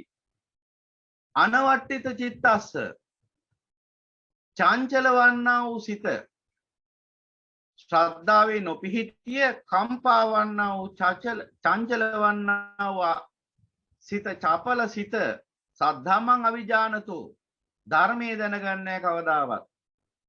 දැන් මේ වෙලාවේ වුණත් ඔබ ශ්‍රද්ධාවෙන් නෙවෙනම් බණහන්නේ. මේ වෙලාවේ වුණත් ඔබට ධර්මයේ පිහිටන්නේ නැහැ. බොහෝ මිනිස්සු ඉන්න කොච්චර බණ ඇහුවත් ශ්‍රද්ධාව පිහිටන්නේ. ඒ කිව්වේ බුද්ධ ධම්ම සංඝ කියන ත්‍රිවිධ රත්නයේ කෙරෙහි ගෞරවය පිහිටන්නේ. සමහර විට එයා හිතන් ඉන්නවා අපි බුද්ධ ධම්ම සංඝ කියන ත්‍රිවිධ රත්නයටත් වඩා පොහොසත් කියලා. අවබෝධයෙන් දැනුමෙන් අපි පොහොසත්.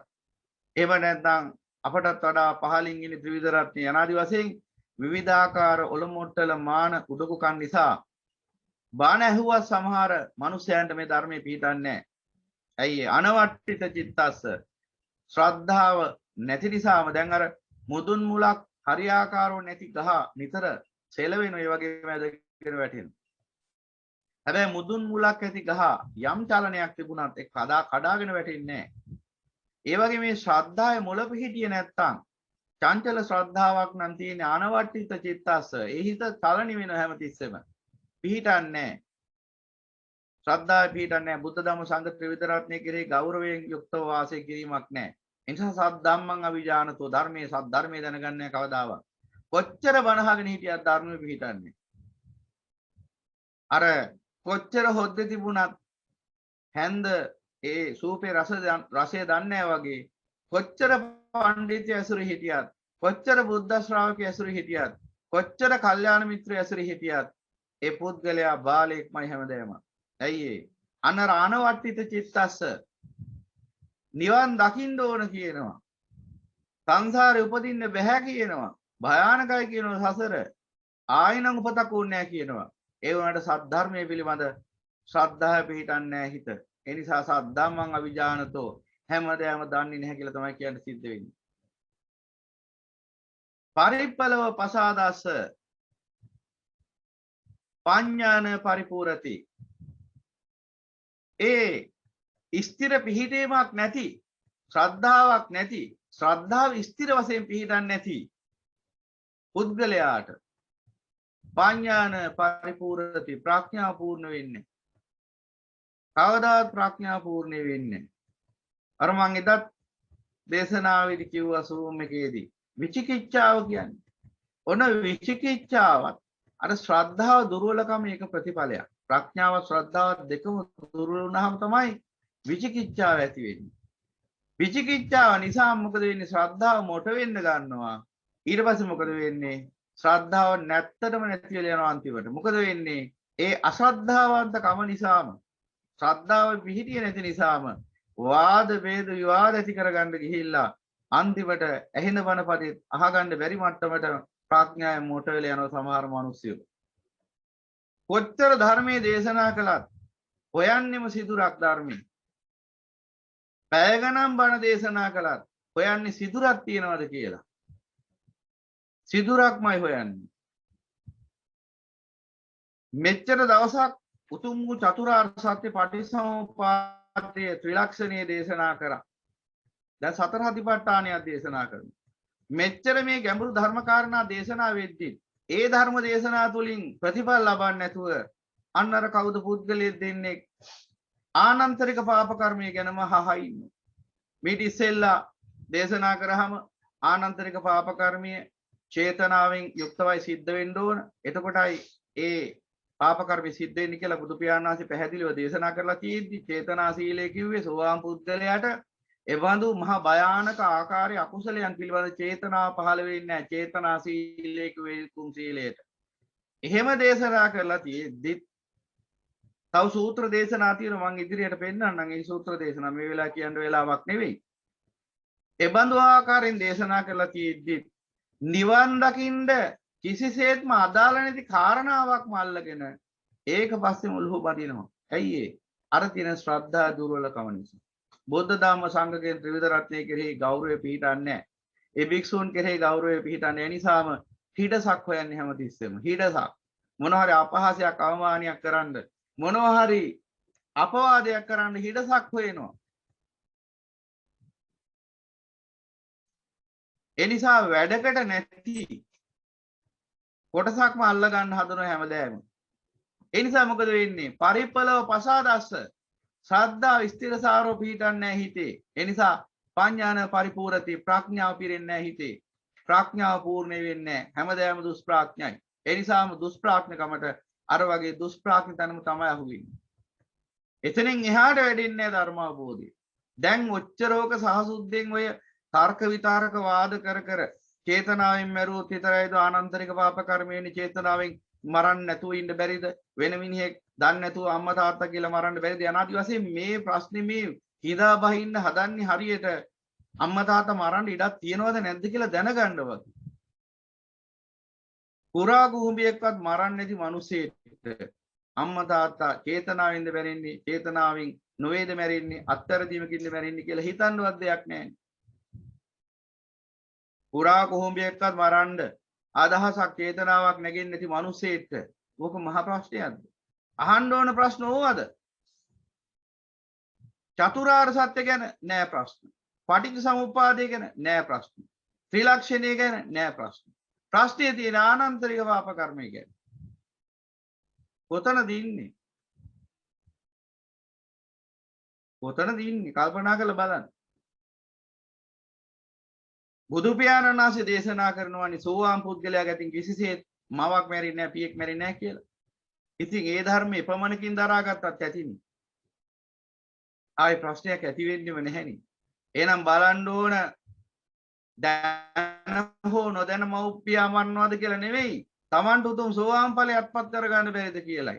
අහන්න ඕන ප්‍රශ්නේ පැත්තකට ඉසිකලා දාලා වැඩක් නැති ප්‍රශ්නයක් ඔලුවට තියා ගන්නවා. ඉතින් පඤ්ඤාන පරිපූර්ණති ප්‍රඥාව පිරෙන්නේ නැහැ හිතේ කවදාවත්. ප්‍රඥාවෙන් පූර්ණත්වයට එන්නේ ඇයි?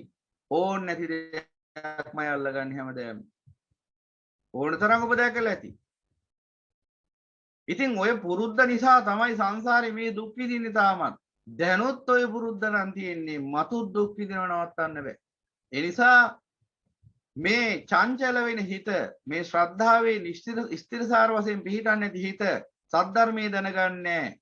ඒ වගේම තමයි ප්‍රඥාවෙන් වැඩෙන්නේ නැහැ.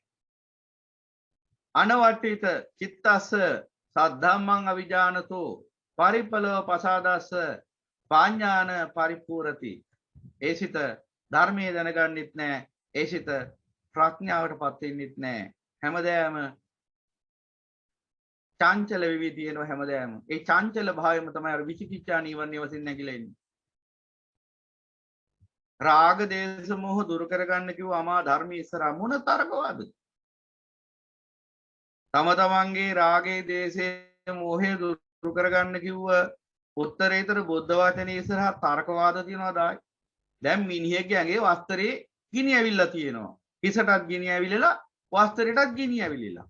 ඉතින් කවුරු හරි කියන ඉක්මනට ඔය වස්ත්‍රෙත් නිවා ගන්න ඔය හිසත් ගිනි ගන්නවා හිසත් නිවා ගන්න වස්ත්‍රෙත් නිවා ගන්න කිව්වහම මේ මිනිහා තර්කවාද කර කර ඉන්නවනම් ඒ මිනිහා ගැන මොකද හිතෙන්නේ? මොන වගේ මිනිහෙක්ද? කල්පනා කරලා බලන්න. යම්කිසි රෝගියෙක් ඉන්නවා. රෝගෙන් ඔත්පල වෙලා ඉන්නේ. පිළිකාවක් වගේ දරුණු ව්‍යාධියක් හැදිලා.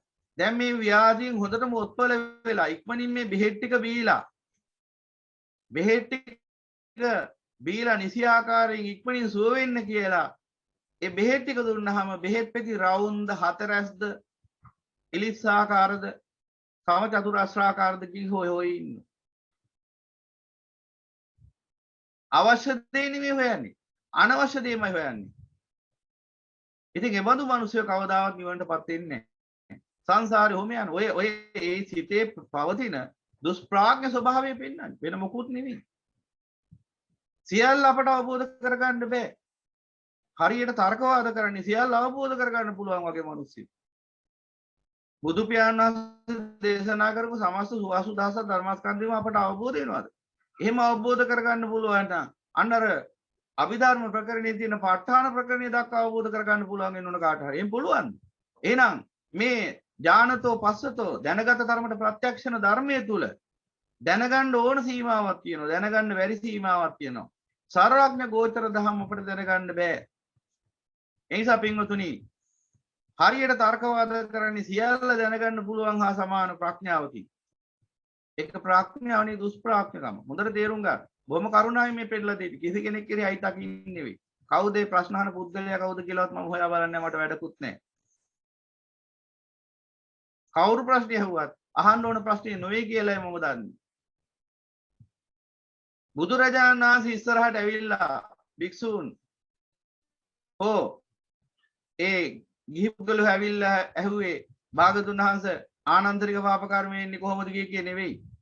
භාගතුන් වහන්සේ මේ දුකට හේතුවත් ඒ හේතු නිරෝධයත් දේශනා කරන්න. භාගතුන් වහන්සේ මේ දුක උදා වෙන ආකාරය සහ මේ දුකින් නිදහස් වෙන ආකාරය දේශනා කරන්න. ඒ තමයි ප්‍රඥාවන්තයෝ ප්‍රශ්න කරන ආකාරය.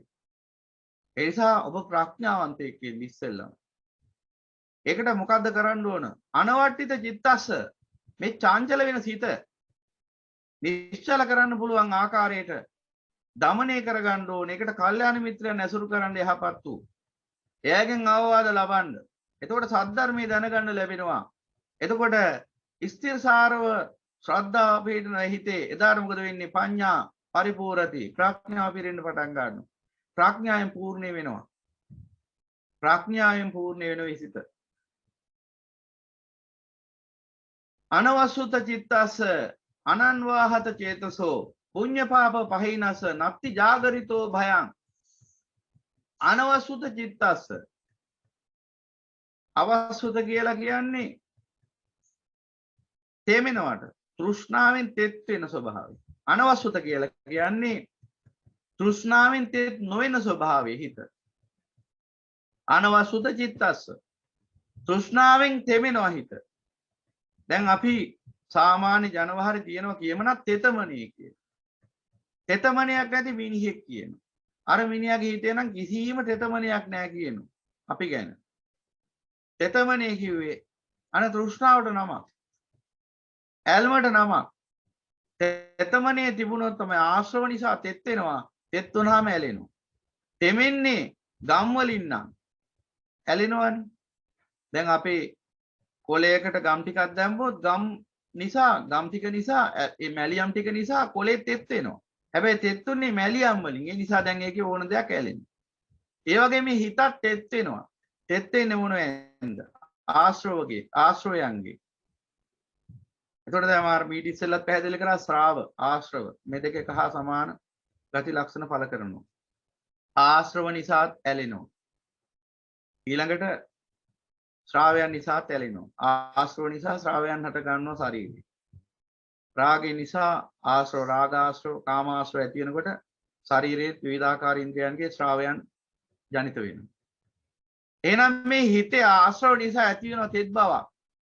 ඒ තෙත් බව නිසා ඇලෙන ස්වභාවයට තෘෂ්ණාව කියනවා.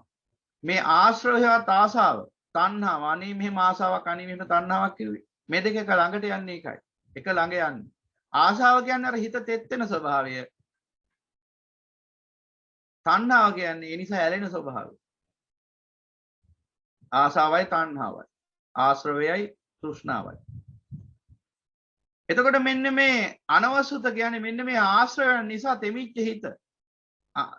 අවසුත කියන්නේ ආශ්‍රවයන් නිසා තෙමිච්ච හිත. දැන් මේ ලෝක සත්‍යයේ හිත හැමතිස්සෙම ආශ්‍රවයන්ගෙන් තෙමිලා තියෙන්නේ. ඒ නිසාම ඒ තෙමිච්ච සිතේ ආශ්‍රයයන්ගෙන් මැලියමින් තෙමිච්ච සිතේ විවිධාකාර රූප ශබ්ද ගන්ධ රස ස්පර්ශ ධර්ම ඇලිලා තියෙනවා. අන්න ඇලීම. ඒ ආශ්‍රය නිසා ඇලීම පවතින. එහෙනම් ආශ්‍රය ෂේ වුණොත් මොකෝ වෙන්නේ? දැන් අර මැලියම් ටිකක් අපි කොලයක් මතට දැම්මා. ඒ මැලියම් වල තෙත ස්වභාවය පවතිනකම් එහි යමක් ඇලෙනවා. යම් දවසක ඔය මැලියම් ටික වියලිලා යනවා. දැන් මොකද වෙන්නේ? කිසිවක් ඇලෙන්නේ නැහැ. එහෙනම් මේ සිතේ ආශ්‍රව ක්ෂය වෙච්ච දවසට ආසාව පහ වෙච්ච දවසට ආශ්‍රව ක්ෂය වෙච්ච දවසට මොකද වෙන්නේ? කිසිවක් ඇලෙන්නේ නැහැ මේ සිතේ. කොච්චර රූප ඝට්ටණේ වුණත් සද්ද ගන්ධ රස ස්පර්ශ ධර්ම ඝට්ටණේ වුණත් එදාට ඒ සිතේ ඒ රූප ශබ්ද ගන්ධ රස ස්පර්ශ ධර්ම ඇලෙන්නේ නැහැ. අන්න විමුක්තිය. අන්න අකුප්පාචේතෝ විමුක්තිය. ඔය ඇලෙන නිසා තමයි ගැටෙන්නේ. ගැටෙන නිසා තමයි මුලාව වෙන්නේ. එහෙනම් ඇලීමයි ගැටීමයි මුලාවයි පවතිනවා ඒ ආශ්‍රයයන්ගෙන් තෙත් වෙන සිතේ. අනවසුත චිත්තස්ස මෙසේ තෙත් වෙන්නේ නෑ දැන් සිත. ඇයි ඒ? ආශ්‍රව ෂේ වෙලා ආසවක්ඛ්‍යා නිබ්බාන. ආසවක්ඛ්‍යා නිබ්බාන. ආශ්‍රව ෂේ වීම නිවනයි. ආසාව අවසන් වීම නිවනයි. ආසාව විනාශයට මුලයි කියලා සාමාන්‍ය ජනවහරේ කතාවක් තියෙනවා. ත්‍රිවිල වලක් ගහගෙන යනවා. ආසාව විනාශයට මුලයි කියලා. එහෙනම් මේ ආශ්‍රව තමයි විනාශේවත් මේ සංසාරයට හේතු වෙන්නේ. ආශ්‍රව පවතින අවිජ්ජාව තුළ. අවිජ්ජා නිසා ආශ්‍රව හට ගන්න. ඒ කියන්නේ කාමී ආස්වාදය සැපයි කියන මේ මුලාසහගත මානසිකත්වය නිසා ආසාවන් හටගන්නේ හිතේ. විවිධාකාර ආසාවන්. එකක් පියරනකොට එකක් ආසා පිට ආසා වැහි වහින සමහරුගේ හිතවල. ආසාවෙන් ඔද්දල් වෙලා ඉන්නේ. ආසාවන්ගෙන් ඔත්පල වෙලා ඉන්නේ. සමහරව ආසා නිසා ලෙඩ වෙනවා. කියා ගන්න බැරුව. ශරීරයත් එක්ක වැහැරිලා යනවා. එහෙම කතා පුවත් ඕන තරම් තියෙන මට මේ වෙලාව මතක් වෙනවා. මේ වෙලාවේ මාතෘකාවෙන් එළියට යන නිසා මම ඒකට කතා කරන්න යන්නේ නැහැ ගොඩක්. භික්ෂූන් ගැන සඳහන් වෙනවා. එහෙම ආසාවල් ඇති වෙලා ඉෂ්ට කරගන්න බැරුව වැහැරිලා ලෙඩ වෙලා ෂේ වෙලා කෘෂ වෙලා ගිය භික්ෂූන් ගැන. රජවරු ගැන සඳහන් වෙනවා. එනම් මේ ආසාවල් හිතේ ඇති වෙන්නේ අර අවිජ්ජාව නිසා. අවිජ්ජා නිසා ආශ්‍රය ඇති වෙනවා. එතකොට හිත තෙත් වෙනවා. තෙත් වෙච්ච හිත ඇලෙන්න පටන් ගන්නවා රූප, ශබ්ද, ගන්ධ, රස, ස්පර්ශ ධර්ම වල. ඊට පස්සේ ගලව ගන්න බැරුව දඟලනවා. සංසාරේ පුරාම. අර මක්කට අසූත්‍රෙ පෙන්නුවේ. අර රස ලාටුවේ ගිහිල්ලා ඇලෙනවනේ. රිල වඳුරා. අත් දෙකයි, කකුල් දෙකයි, පපුවයි, ඔළුවයි තියලා හය පොළම තියලා අලව ගන්නවා රස ලාටුවේ. ඒ නිසා මොකද වෙන්නේ? වඳුර විනාශ වෙනවා අන්තිමට දඩයක් කාර්යයට අහු වෙලා. ඒ වගේ මේ ලෝක සත්‍යයත් මේ රූප, ශබ්ද, ගන්ධ, රස, ස්පර්ශ ධර්ම වල ඇලිලා මේ මායя නැමැති දඩයක් කාර්යයට අහු වෙලා විනාශ වෙනවා. ඒ නිසා මේ හිතේ මෙන්න මේ ආශ්‍රව සිඳින්න ඕන. මේ ආසාවල් පහ කර ගන්නට ඕන. ආසාවල් පහ කර ගන්න යථාර්ථය නුවණින් දකින්න ඕන. නිකම් බෑ වැඩේ කරන්න. නැතුව නිකන් හිතේ තියෙන ආසාව පහ කර ගන්න කිව්වට හරියන්නේ නැහැ. ආසාව පහ කර ගන්න නම් යථාර්ථය දකින්න. අපි මේ ආස වෙලා ඉන්නේ මොකකටද? මේ ආස වෙලා ඉන්නේ සැපකටද දුකකටද? මේ ආශ වෙලා ආසාව පවතින්නේ සාරය සම්බන්ධින්ද අසාරය සම්බන්ධින්ද? මේ ආශාව පවතින්නේ දුක සැප සම්බන්ධයෙන්, දුක සම්බන්ධිත සැප සම්බන්ධිත. මේ ආශා කරන්නේ සාර ලෝකයකටද අසාර ලෝකයකටද?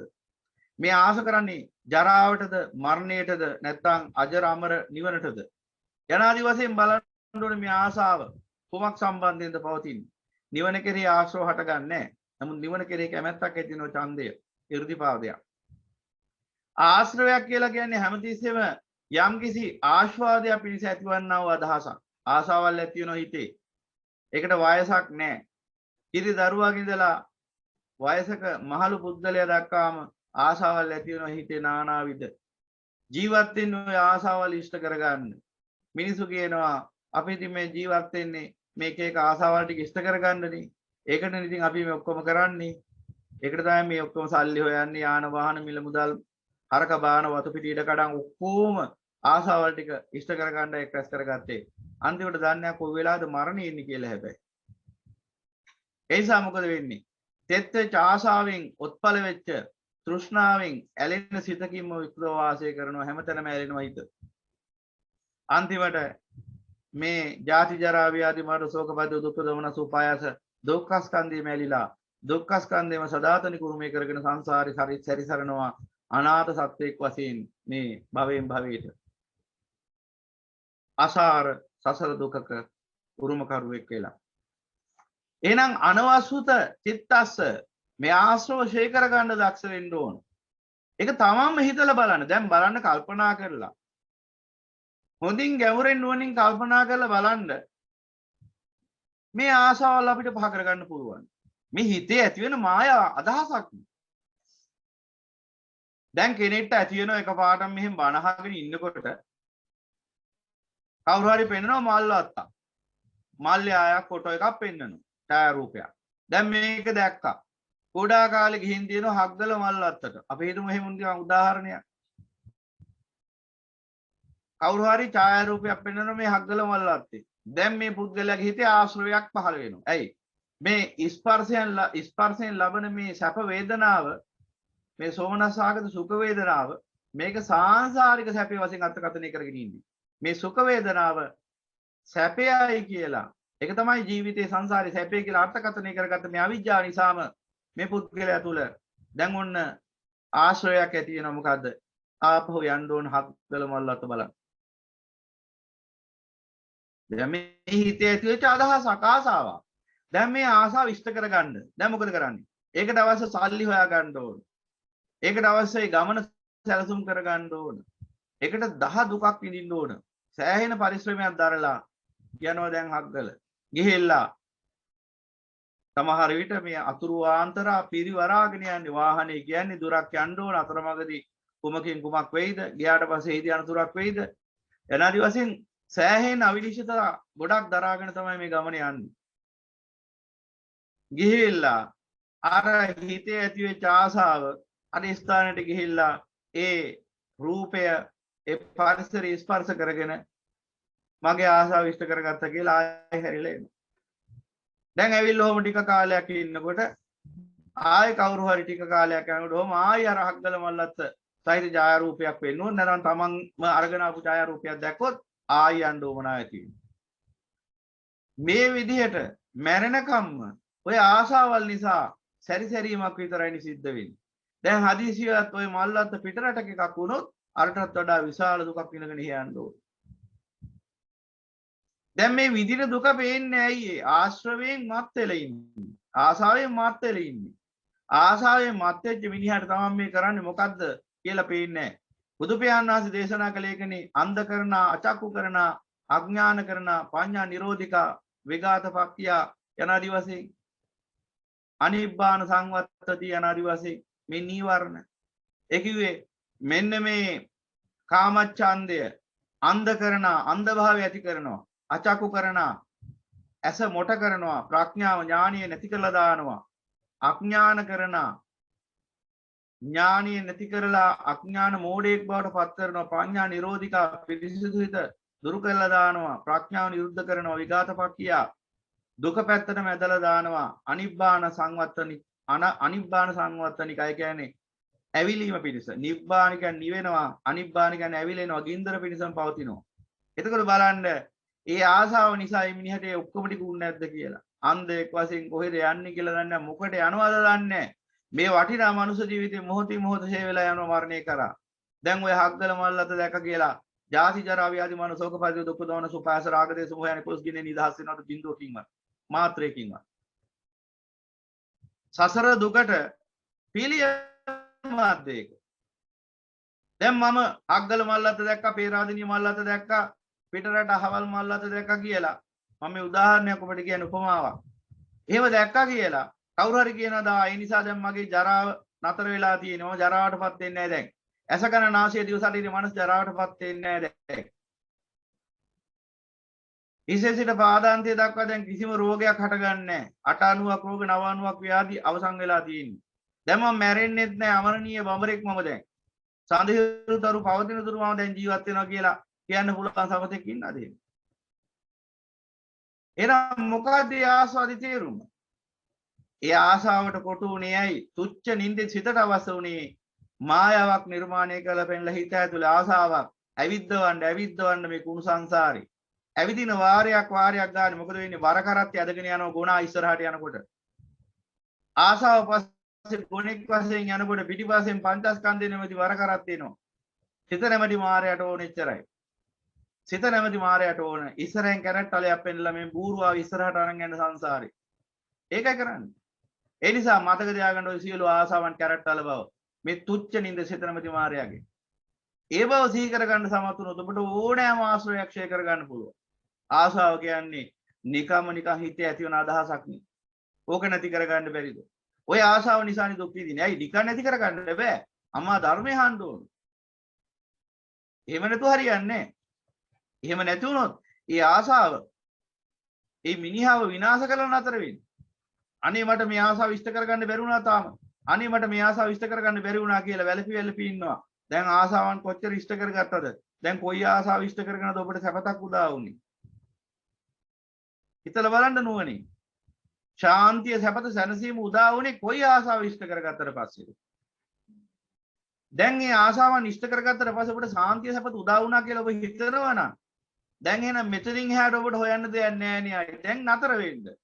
දැන් වෙහෙසටපත් වෙලා ඉන්නේ. දැන් විවේකයේ ගන්න. ඇයි ඉතින් ආසාව ඉෂ්ට කරගෙන දැන් හරි ගිහිල්ලා නින්නේ. සැපතටපත් වෙලා සාන්තිය උදා වෙලා නින්නේ. දැන් එහෙමනම් ඔබට ආයෙ හොයන්න දෙයක් නැහැ. කරන්න වැඩකුත් නැහැ. එහෙනම් ඔබටත් කියන්න පුළුවන් කීනා ජාති විසුද්ධම් බ්‍රහ්මචර්යයන් කතං කරණියං නාපරං ඉත්‍යාතාති පජානාති කියලා. නැවත කළ යුත්තක් නැහැ මේ අත්භවය තුල කියලා. එහෙම කියන්න පුළුවන් කෙනෙක් ඉන්නවද? මොහොතක් බනහන්න විවේකයක් නැති මිනිස්සුયો එක තැනක ඉඳගෙන හතරතේ සැරිසරනවා තාමත් සංසාරේ පුරාම. බණක්වත් අහන්න ඔබට විවේකයක් තියෙනවද කියලා බලන්න, විවේකී මනසක් තියෙනවද කියලා බලන්න නිවන් දකින්න ඉස්සෙල්. බණක්වත් අහන තරම් විවේකී මනසක් නැති මිනිසෙට මොන නිවනද? මේ ධර්මයේ කාටද? විවේක නිශ්චිත, විරාග නිශ්චිත, නිරෝධ නිශ්චිත, ඔස්සග්ග පරිණාම. විවේකයෙන් යුක්ත, විවේක නිශ්චිත, විවේක ඇසුරු කරන, විරාග නිශ්චිත, මේ ලෝකේ වෙන්වීම ඇසුරු කරන, නිරෝධ නිශ්චිත, මේ රාග දේශ මොහයන්ගේ නිරෝධය ඇසුරු කරන, ඔස්සග්ග පරිණාමී, ලෝකේ එකට එකතු වෙලා මේ ආස්වාදයන් ලුහුපදින මේ සංසග්ග පරිණාමයෙන් වෙන් වෙලා උදකලාවේ ආස්වාද වැඩපිළිවෙලෙන් වෙන් වෙලා ජීවත් වන දෙවන්නේකින් තොරව වාසය කරන්නා ඔස්සග්ග පරිණාමයට, ඔස්සග්ග පරිණාමය ඇසුරු කරන මෙන්න මෙබඳු ශ්‍රාවකයන් උදෙසායි මේ ධර්මය. ඔබට නිවන් දකින්න ඕන නම් ඒක වචන මාත්‍රයක් වෙලා හරියන්නේ නැහැ. මට නිවන් දකින්න ඕන, මට ආයි සංසාරේ උපදින්න ඕනේ නැහැ, මට ආයි මේ කුණු සංසාරේ නම් ආයි ඕනේ නැහැ. යනාදි වශයෙන් කතන්දර කිව්වට වැඩක් නැහැ. එතෙන්ට වැඩ කරන්න ඕන. දැන් මින් රෝගියෙක් ඉන්නවා. මට නම් ආයි මේ ලෙඩේ හදා ගන්න ඕනේ නැහැ. මේ ලෙඩේ හොඳ කර ගන්නවා මම කොහොම හරි මේ ලෙඩේ නම් ආයි හදාගන්නෙත් නැහැ කිය වහසි බස් දෙඩේකට වැඩක් නැහැ නි බෙහෙත් බොන්නේ නැත්තම්. කියපු බෙහෙත් ටික වෙලාවට බොන්නේ නැත්තම්. ඒ වෛද්‍යවරයාට කරු කරන්නේත් නැහැ. ඒ බෙහෙතට කරු කරන්නේත් නැහැ. හැබැයි අපි කියනවා හැමතිස්සෙම මට නම් ලෙඩේ හොඳ කරගන්න ඕනවා මම ලෙඩ වෙන්නේ නැහැ කියලා. ඒක වචනයක් විතරයි. වචන මාත්‍රයක් විතරයි. ඒ නිසා අවංකවම දකින්න ඕනේ. මේකයි කිව්වේ තමන්ට පිහිට වෙන්න ඉන්නේ තමන් විතරයි. ඒ අවංක භාවයේ තුලයි පිහිට පවතින්නේ. එහෙමනම් පින්වතුනි ඔන්න ඔය කාරණා හොඳින් නුවණින් තේරුම් ගන්න ඕන. මේ ආශ්‍රව ෂේ කර ගන්න ඕන. ආශ්‍රව ෂේ කර ගන්න නුවණින් කල්පනා කරන්න. මොන ආශාවක් ඇති වුණත් හිතේ ඔබ අදින් පසු මෙනෙහි කරන්න මේ තුච්ච නින්දසිත නැමැති මායාවේ යමක් වෙන්න. හැමක් දෙනවා මට. දැන් ඔබේ මෙන්න මෙහෙම හිතන්නක උදාහරණයක්. දැන් ඔබ යම්කිසි මම උදාහරණයක් යන පොඩි උපමාවක්. යම්කිසි ඔබ ඉහළ ආයතනයක රජයේ ආයතනයක් කියමුකෝ. රජයේ ආයතනයක ඉහළ අවංක නිලධාරියෙක්. අවංක නිලධාරියෙක්. බොහොම දුර්ලභයි. ගජමුදුවටත් වඩා දුර්ලභයි. අවංක නිලධාරියෙක් රජයේ. එහෙම කෙනෙක් ඔබ. දැන් ඔබ නීතියටමයි වැඩ. ඔබ කිසිම දවසක ඔබේ වැටුපට අමතර යමක් බලාපොරොත්තු වෙන්නේ ඒ ආයතනයේ. කිසිම දෙයක් ඔබ හොරමරකම් කරන්නේ හොරකම් කරන්නේ වංචා කරන්නේ ඒ රජයේ ආයතනය අහිංසක අසරණ දුගී මගේ යාචකාදී මේ මිනිසයන්ගේ බදු මුදල් වලින් මේ රජය පවතින්නේ මේ ආයතන පවතින්නේ කියලා තේරුම් ගත යහපත් උතුම් මිනිස්සෙක් අවංක මිනිස්සෙක් අවංක රාජ්‍ය නිලධාරියෙක් ඔබ කල්පනා කරන්න එහෙම කෙනෙක් ඉන්නවා දැන් අපි හිතමුකෝ එතුමා රටේ වැදගත් ක්ෂේත්‍රය සම්බන්ධ අවසර දෙන කෙනෙක් ඉදිකිරීම සම්බන්ධව අපි එහෙම හිතමු නිකන් උදාහරණයක් උපමාවක් දැන් එතුමා නීතියටමයි වැඩ. ඒ කියන්නේ නීතියට කියලා අදහස් කරන්නේ හැමතිස්සෙම කල්පනා කරනවා මේ දේ මෙහෙම කරොත් කොච්චර පිරිසකට මේකෙන් හානියක් වෙනවද? ඒ නිසා මේකට මම අවසර දෙන්නේ නැහැ නැති වශයෙන් නීතිගරුක යුක්තිගරුක සාධාරණ කෙනෙක්. දැන් මෙන්න මේ මිනිස්යාව බාගන්න එක්තරා යම්කිසි කපටි තක්කඩි දේශපාලඥයෙක් උත්සාහ ගන්නවා. අපි හිතමු මේ දේශපාලඥයාට මොන හරි කොන්ත්‍රාත් එකක් ලබා ගන්න උවමනාවක් තියෙනවා. පූජනීය පූජා භූමියක් විනාශ කරලා ඒකේ මොන හරි තමන්ගේ හෝටලයක් හදාගන්න. මෙහෙම අදහසක්. මොකද මේ ශුද්ධ නගරේනේ අපි ඉන්නේ. ඉතින් එහෙම අදහසක් තියෙනවා කියමුකෝ. දැන් මේ වංචනික තක්කඩි දේශපාලඥයා අර අවංක රාජ්‍ය නිලධාරියාගේ මේ වැඩේ කරගන්න මොකද්ද කරන්නේ? එක එක જાති අදහස් දෙනවා. ඔයා ඔහොම ඉඳලා හරියන්නේ නැහැ නේද? නරකද උසස් වීමක් එහෙම ලබා ගත්තොත්. මොකක්ද ඇති කරන්න හදන්නේ? අර පුද්ගලයා තුල ආශාවක් ඇති කරන්න හදනවා. ඔහු ඒකට නැවෙන්නේ නැහැ. දැන් අඥානෙටෝ කිව්වනම් ඔව් මම ඉස්කෝලේ යන කාලේ ඉඳන්ම හිතාගෙන හිටියේ ආයතනික ලොක්ෙක් වෙන්න ඕන පල්ලෙහා ඉන්නවුන් ඔක්කොගෙම බෙල්ල කපාගෙන හරි. ඒ නිසා මට නම් ඇමතිතුමා ඒ තෙන්ට යන්න ඕන දෙයක් කරනවා කියලා ඕන ජඩ වැඩක් කරන්න ඒ අඥාන අසත්පුරුෂ ඉදිරිපත් වෙනවා. නමුත් මේ මනුස්සයා යහපත් මිනිස්සෙක්. ඒ දේශපාලඥයාගේ තක්කඩි කපටි බහට ඔහු වෙන්නේ. ඒ නිසා ඔහුට හිතේ ආසාව හට ගන්නෑ. මොකද්ද කිව්වේ? ලණුවක් දෙන්නේ මේ හැමක් දෙන්නේ. ආයතනයේ ප්‍රධානියා වුණා නම් නරකද? ආසාවක් ඇති කරන්න හදන. හරි ගියේ නෑ. ටික කාලෙකට පස්සේ ආනවා මේ තාම මේ මෝටර් සයිකල් කබලක නේද ඉන්නේ. හොඳ නරකද හොඳ වාහනයක් ගත්තා නම් එහෙම. දැන් වාහනයක් සම්බන්ධයෙන් ආසාවක් ඇති කරන්න හැදුවා. ඔහු ඒකටත් කන් දෙන්නේ නැහැ. ඊළඟට අහනවා මේ තාම ළමයි දෙන්න මේ ගමේ ඉස්කෝලේකු නේද යන්නේ? ඉස්කෝලේකු නේද යන්නේ? නරකදර කොළඹ තියෙන අග්‍ර ඉස්කෝලේකට කොළඹ තියෙන ප්‍රධාන පෙළැන්ති ඉස්කෝලේකට දැම්ම නම් දුවයි පුතයි දෙන්න. අන්න එහෙම ආසාවක් ඇති කරන්න හැදුවා. ඒකත් හරි ගියේ නෑ. මේ ආසාවල් ඇති කරන්න හදන මේ අසත්පුරුෂයා. මේ අසත්පුරුෂ දේශපාලකයා. ඊට පස්සේ තවත් කල්පනා කරලා අහනවා මේ ලෝකේ හරි ලොකුයිනේ. හරි ලස්සනයි. වැනිසියෙම හරි ලස්සන නගරයක්. ජලය මත ඉදිවෙච්ච නගරයක්. දැකලා එහෙම නෑ නේද? ලන්ඩන්, මෙල්බර්න් හරි ලස්සන නගර. නිව්යෝක් හරිම ලස්සනයි. මේ ඉන්නෝනේ අපේ පිරිස්. ඒකෙනුත් අහකට හැකි. අයිපල් කුරුණ ගාව ඉස්සරහා ඉඳගෙන කෝපි එකක් එහෙම බොන්න ආස නැද්ද? අර විශාල තන්දිම්බල ඉඳින්න එහෙම ආසාවක් නැද්ද? දැන් ආසාවක් මතු කරනද මොකද්ද? ලෝකේ පුරා සංචාරයක් කරන්න. මේ මිනිස්සෙකුටත් ආස වුණේ. දැන් ආස වුණා නම් එහෙනම් ඉතින් අර ගැටියට ටක් ගාලා අහු වෙනවා. මේ විදිහට එක එක දේවල් මේ දේශපාලඥයා කෝල් කර කර කියනකොට මේ අවංක සිහිබුද්ධියෙන් ඉන්න රාජ්‍ය නිලධාරියා දැනගන්නවා මේ හැම දෙයක්ම කියන්නේ මාව මේ ගැටේට අල්ලගන්න. මොකද්ද ගැටේ? ඔහුට අවශ්‍යයි අර පූජා භූමියේ හෝටලයක් හදන්න. පූජා භූමියේ නටබුන් නැසලා වනසලා ඒ පරම පූජනීය අපගේ සම්මා සම්බුදු පියාණන් වහන්සේගේ උත්තරීතර ස්පර්ශ භූමි නැසලා වනසලා ඒවේ අර කෙලෙස් බහුල අසත්පුරුෂය ගැවසෙන කෙලෙස් වැගිරෙන හෝටලයක් හදන්න. ලස්සන නමකුත් දාලා ඒකට ඕන සංචාරක ව්‍යාපාරේ නම් වන්න කියලා හදන්න. දැන් මේකට මේ අවසර ගන්න තමයි රාජ්‍ය නිලධාරියා වර විදියට බා ගන්න හදන්නේ. දැන් ඔතනින් අතර නොවි ඔය විදියටම දිගටම උත්සාහ ගන්නවා විවිධාකාර ආශාවන් අර මනුස්සයාගේ හිතේ ඇති කරන්න. ඒ රාජ්‍ය නිලධාරියා දක්ෂ වුණොත් ඒ ඇමතිවරයාගේ ඒ තක්කඩියාගේ කිසිම ආකාරයක වචනයකට කන් නොදී කන් දුන්නත් ඒ කිසිම ගැටයකට අහු නොවි ඒ කිසිම හිත ආශාවකට අහු නොවෙන්න ඔහු දක්ෂ වෙනවා. ඔහුගේ අවංක පිරිසිදු වෘත්ති ජීවිතයත් ඒ මනුෂ්‍ය ජීවිතයත් දෙකම ආරක්ෂා කරගන්න. ඔහු දක්ෂ වෙනවා පිරිසිදු හෘද සාක්ෂියක් ඉතුරු කරගන්න. ඒ පිරිසිදු හෘද සාක්ෂියයි මරණින් පසු ගතියට රැගෙන යන්නේ. නැතු ඒ තක්කඩියට අහු වෙලා ඒ ලබන වරප්‍රසාදෙ නෙවෙයි. ඒ බව අවංක නිලධාරියා දන්නවා මොකද බනහන කෙනෙක් නිසා. ඒ නිසා ඒ අවංක රාජ්‍ය නිලධාරියා නැවෙන්නේ නැහැ කිසි කෙනෙක්. එතකොට ඉතින් ඒ රාජ්‍ය නිලධාරියව නසා දාන්න හරි ඒ වගේ සත්පුරුෂය කටයුතු කරන්න පුළුවන්. හැබැයි නසා දැම්මත් දුගතියට නම් යන්නේ නැහැ. සුගතියට තමයි යන්නේ. මොකද ඒ අවංක භාවය නිසා. එතකොට දැන් මම මේ උපමාවෙන් ඔබට පෙන්ලා දෙන්න හැදුවේ දැන් බලන්න කල්පනා කරලා එහෙනම් ඒ අසත්පුරුෂයාගේ කීමට කන් දුන්නා නම් ඔහු එක එක මතු කර දුන්න අහවලට ඒ ආසාවන්ට නතු වුණා නම් මොකද වෙන්නේ? ඔහු විනාශ වෙනවා එන්න. පිරිහෙනවා, මෙලොවත් විනාශ වෙනවා, පරලොවත් විනාශ වෙනවා. හැම පැත්තෙම දුගතියට යනවා. අගතියට යනවා. එහෙනම් ඒ සියල්ල නිදහස් වුණා නේද? අර ආශ්‍රයයන්ට අහු නොවි හිටිය නිසා. එහෙනම් දැන් බලන්න ඔය අසත්පුරුෂයා නෙවෙයි අපතොල ඉන්නේ කියලා. සිත නැමැති අසත්පුරුෂයා මොහොතින් මොහොත ඔබට එක එක ආශාවල් මතු කර කර කියයි. අර්ග කරන්න, මේක කරන්න. ඕම ඉඳලා හරියනවද? මෙහෙම කරන්න. මෙන්න මේ රූප, මේ ශබ්ද, මේ ගන්ධ, මේ රස, මේ ස්පර්ශ, මේ අදහස්. මේවා ජීවිතේට එකතු කරගන්න ඕම ඉඳලා හරියන්නේ නැහැ. ඕම ඉඳලා හරියන්නේ නැහැ.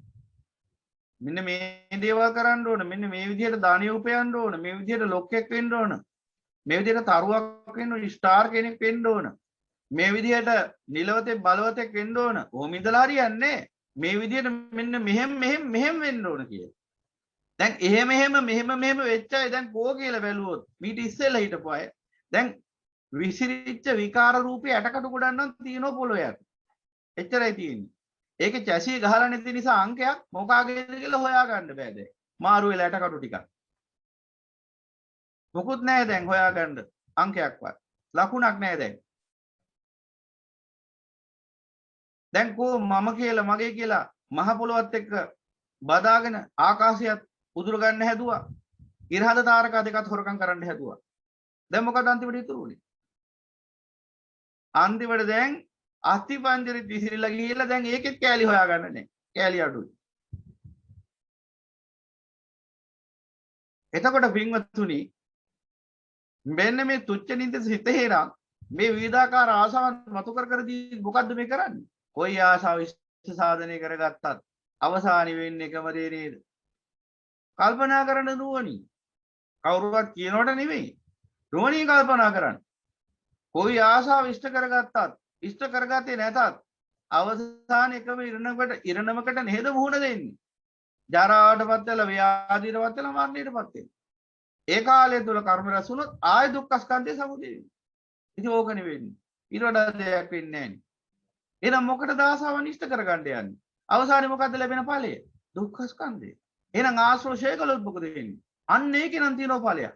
මොකද්ද? ආශ්‍රෝෂය වුණොත් නැවත කර්ම රැස් වෙන්නේ නැහැ. කර්ම රැස් වෙන්නේ නැත්නම් මොකද තෘෂ්ණාව ෂේ වෙනවා. ආශ්‍රෝෂය වුණාම තෘෂ්ණාව ෂේ වෙනවා. අවිද්‍යාව දුරු වෙනකොට ආශ්‍රෝෂය වෙනවා. මේ කාම්‍ය ආස්වාදයේ සැපයි කියලා ගත්ත මූලාසහගත මානසිකත්වය දුරු වෙනකොට ඒ නිසා හටගත්ත යම් ආසාවක් තියෙනවා නම් හිතේ ආශ්‍රයයක් තියෙනවා නම් ඒ සියලු ආශ්‍රව දුරු වෙනවා. කාමාශ්‍රව, භවආශ්‍රව, ditthාශ්‍රව, අවිජ්ජාශ්‍රව සියල්ල දුරු වෙලා යනවා. එදාට මොකද වෙන්නේ? ඒ නිසා තෘෂ්ණාව හටගන්නේ නැහැ. මොකද හිත තෙමෙන්නේ නැත්නම් ආශ්‍රවයන්ගෙන්, ශ්‍රාවයන්ගෙන්. දැන් එහෙනම් හිත ඇලෙන්නේ නැහැ. අන්න ඇල්ම ෂේ වෙලා යනවා. තෘෂ්ණාව ෂේ වෙනවා. නොතෙමෙන සිතක් හට ගන්නවා. අනවසුත චිත්තස්ස තෙමෙන්නේ නැහැ දැන් ඒ හිත. එහෙනම් මතක තියාගන්න. අදින් පස්සේ මොන ආසාවක් හිතේ නැගුණත් අදහසක් විතරයි කියලා බැහැර කරන්න. අදහසක් විතරයි. යම් ආසාවකට ඔබ ගොදුරු වුණොත් ඒ ආසාව ඔබ සංසාරේ වසර කෝටි ගාණක් තිස්සේ දුකට ඇදලා දානවා. ඇයි එහෙම කියන්නේ? ඒ ආසාව නිසා මොනතරම් වැරදි වෙන්න පුළුවන්ද? යම් ආසාවක් හිතේ හටගත්තාම මේ ආසාව ඉෂ්ට කරගන්න ගියාම මිනිස්සු කොයිතරම් වැරදි කරනවද? දස අකුසලයේ මේ දෙනවා, ප්‍රාණඝාතයේ දෙනවා, අදත්තා දානයේ දෙනවා, කාම මිත්‍යාචාරයේ දෙනවා, බොරු කියනවා, කේලම් කියනවා, පරුස වචන කියනවා, හිස් වචන කතා කරනවා, දැඩි ලෝභයෙන් පෙළෙනවා, දැඩි වෛරයෙන් පෙළෙනවා, ධර්මය අමතක කරනවා, කර්මය අමතක කරනවා, කර්මයේ කර්මඵල විපාක නැහැ කියලා මිත්‍යා දෘෂ්ටියටපත් වෙනවා, මෙලොවත් වෙනසෙනවා, පරලොවත් වෙනසෙනවා, සංසාරේ වසර කෝටි ගානක දුකක උරුම කරුවෙක් බවට පත් වෙනවා. ආශ්‍රව ඉෂ්ට කරගන්න ගිහිල්ලා ආශාව විනාශයට මුලයි කියලා ජනවහරම කියමනක් ගොඩනැගුණේ නිකන්ද? කුමන ජනවහරක්ද මේ තියෙන්නේ? රහතන් වහන්සේලා වැඩ වාසය කරපු රටක ජනවහර. ඒ නිසා මේ ජනවහරේ පවා තියෙන ධර්මයේ ආශාව විනාශයට මුලයි. යම් ආශ්‍රයයක් නැගුණාම ওই විදිහට හිතන්න මේ ආශාව විනාශයට මුලයි කියලා.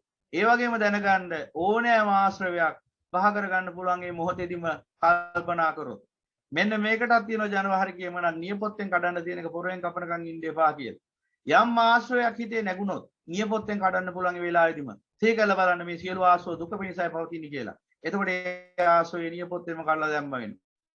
හැබැයි ඔය ආශ්‍රය ගැන මේ හිතියොත් දැන් මොකක් හරි රූප දර්ශනයක් දැකලා සද්දයක් අහලා හරි යම් ආශ්‍රයයක් නැගුණා හිතේ.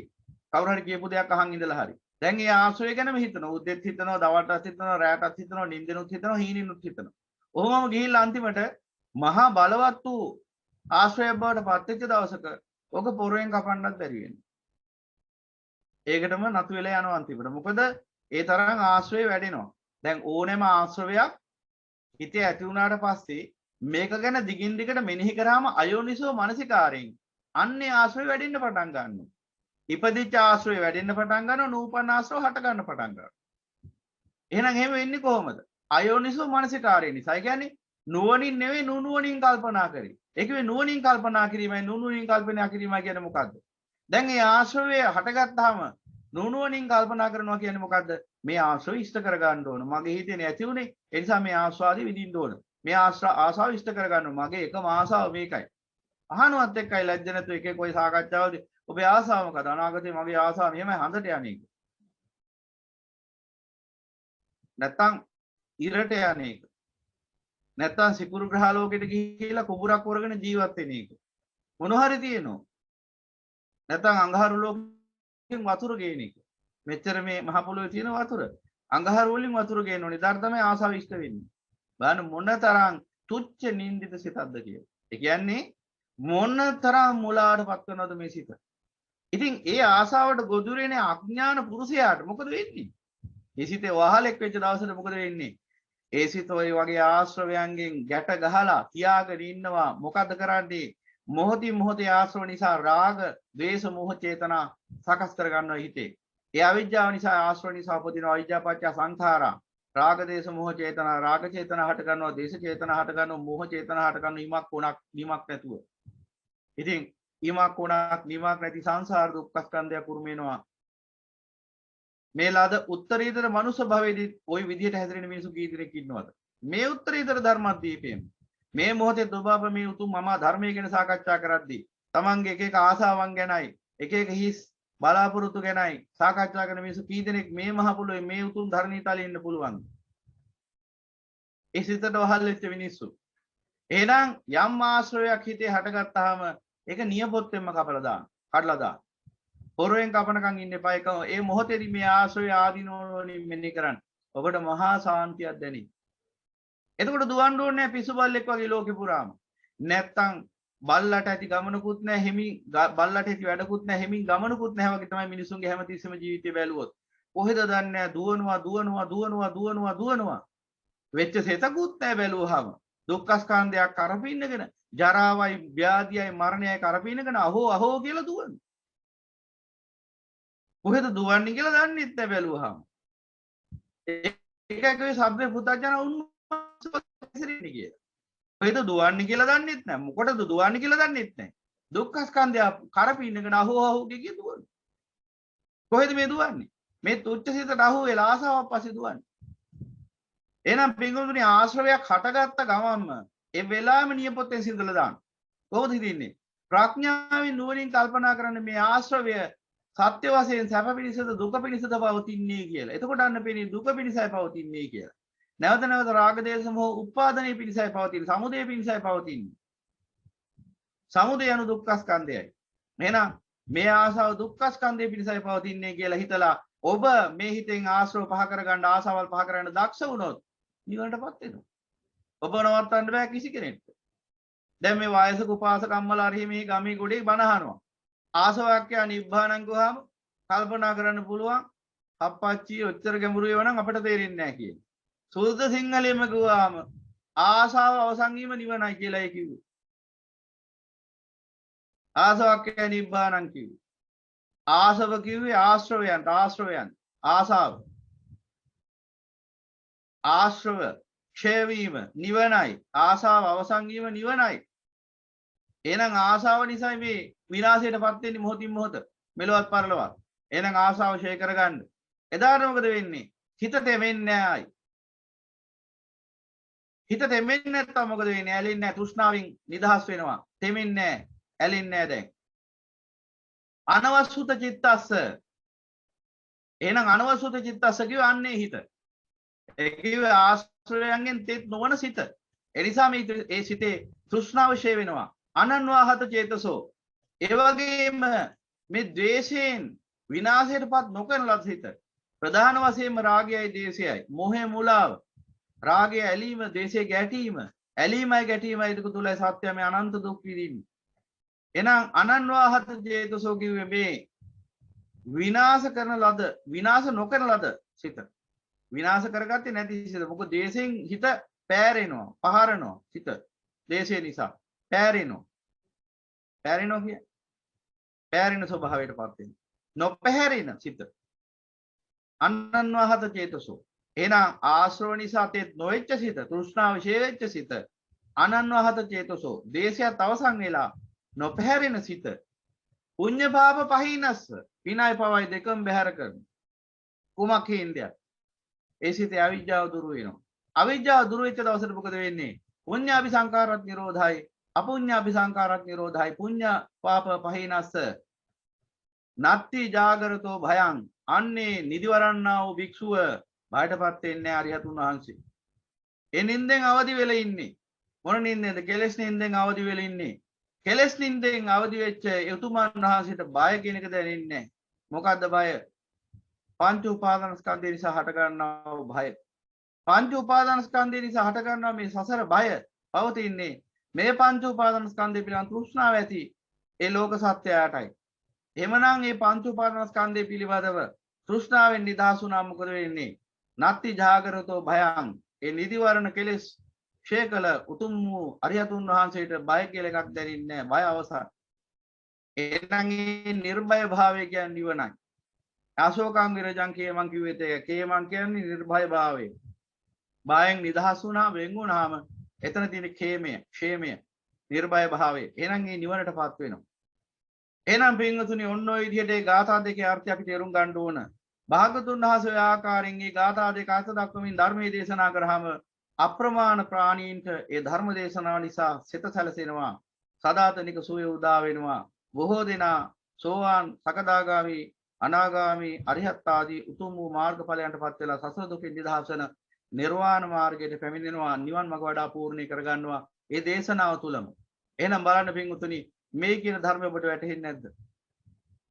තථාගතයන් වහන්සේ මේ ධර්මයේ දේශනා කළේ ඔබලාව අනාථ කරන්නද? අනාථ භාවය මුදවා ගන්නද? බුදු පියාණන් වහන්සේ දේශනා කරේ කාටවත් තේරෙන්නේ නැති මහා පුදුමාකාර අපම්බ්‍රස ධර්මයක්ද? කාටවත් තේරෙන්නේ නැති, ලේසියෙන් කිව්වට වැටහෙන්නේ නැති එහෙම ධර්මයක්ද? නෑ. අවුරුදු 4 පොඩි දරුවටත් අවබෝධ වෙන ධර්මයක් බුදු පියාණන් වහන්සේ දේශනා කළේ. එහෙනම් වැඩිහිටි භාවයටපත් වෙච්ච ඔබට මේ ධර්මය වැටහෙන්නේ නැද්ද? දැන් ওই කිව්ව ටික වැටහෙන්නේ නැද්ද? සුද්ධ සිංහලෙන්ම කිව්වොත් ආශ්‍රව ආසාව ඉතින් දුරු කරගන්න කියන එක තේරෙන්නේ නැද්ද? ඉතින් නිවනටපත් වෙන්න නම් එච්චරයි කරන්න තියෙන්නේ. කොහොම කොයි විදියට කිව්වත් අවසානයේ මේ ධර්මයේ හරය වෙන්නේ මේ තුච්ච නින්දිත සිත දමනය කිරීම. සිත දමනය කරන්න නම් සිතට උමනා විදිහට වැඩ කරන්න එපා. සිත කියයි මේ ආසාව ඉෂ්ට කරලා දියන් අර ආසාව ඉෂ්ට කරලා දියන් කියලා. ඔබ එතකොට දැනගන්න ඕනේ මේ ආසාවන් මතු කරගෙන සිත මොකද කරන්නේ? නැවත නැවත රාග දේශ මොහ උපදවන එක. ඔබට සිත මෙල්ල කරගන්න බැරි වෙලා තියෙන රාගය නිසා නේද? ඔබට සිත මෙල්ල කරගන්න බැරි දේශය නිසා නේද? ඔබට සිත මෙල්ල කරගන්න බැරි මෝහය නිසා නේද? එහෙනම් රාග දේශ මොහ නිසා නේද?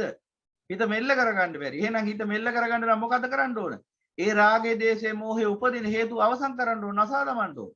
එහෙනම් මේ ආශාවල් පස්සේ ලුහුබඳින හිත තමයි මේ රාග දේශ මොහ උපාදනය කරගෙන මේ දුරං ගමන් එක තරම් අසරියරන් ගුහාසයන් කිය දුර ගමන් යන්නේ තනිව හැසිරෙන්නේ මේ සිත නැමැති මේ ශරීරය නැමැති ගුහාවේ වාසය කරන්නේ. යේ චිත්තං සංයමේසන්ති මේ හිත දමනය කළොත් යමි. මොක්ඛන්ති මාර වන්දනා මේ මරණේ බන්ධනෙන් නිදහස් වෙනවා. නැවතත් ඔබට සිහි කරලා දෙනවා.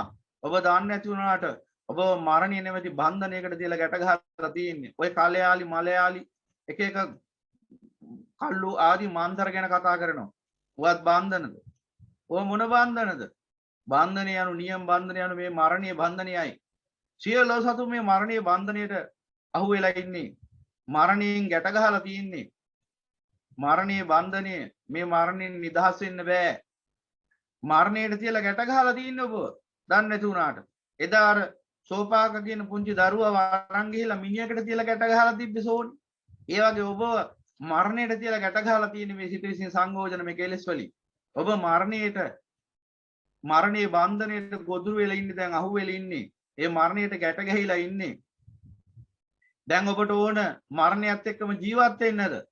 දැන් අර එදා සෝපාක පොඩි දරුවාව අර මිනිහට තියලා ගැට ගහපෙලේ අපගේ අසිරිමත් වූ සම්මා සම්බුදු පියාණන් වහන්සේ ස්ථානයේ වැඩිය නිසා ඒ මලකුණේ බන්ධනෙනුත් නිදහස් වුණා විතරක් නෙවෙයි, ඒ පුංචි උතුමන් වහන්සේ මරණයේ බන්ධනෙනුත් නිදහස් වුණා.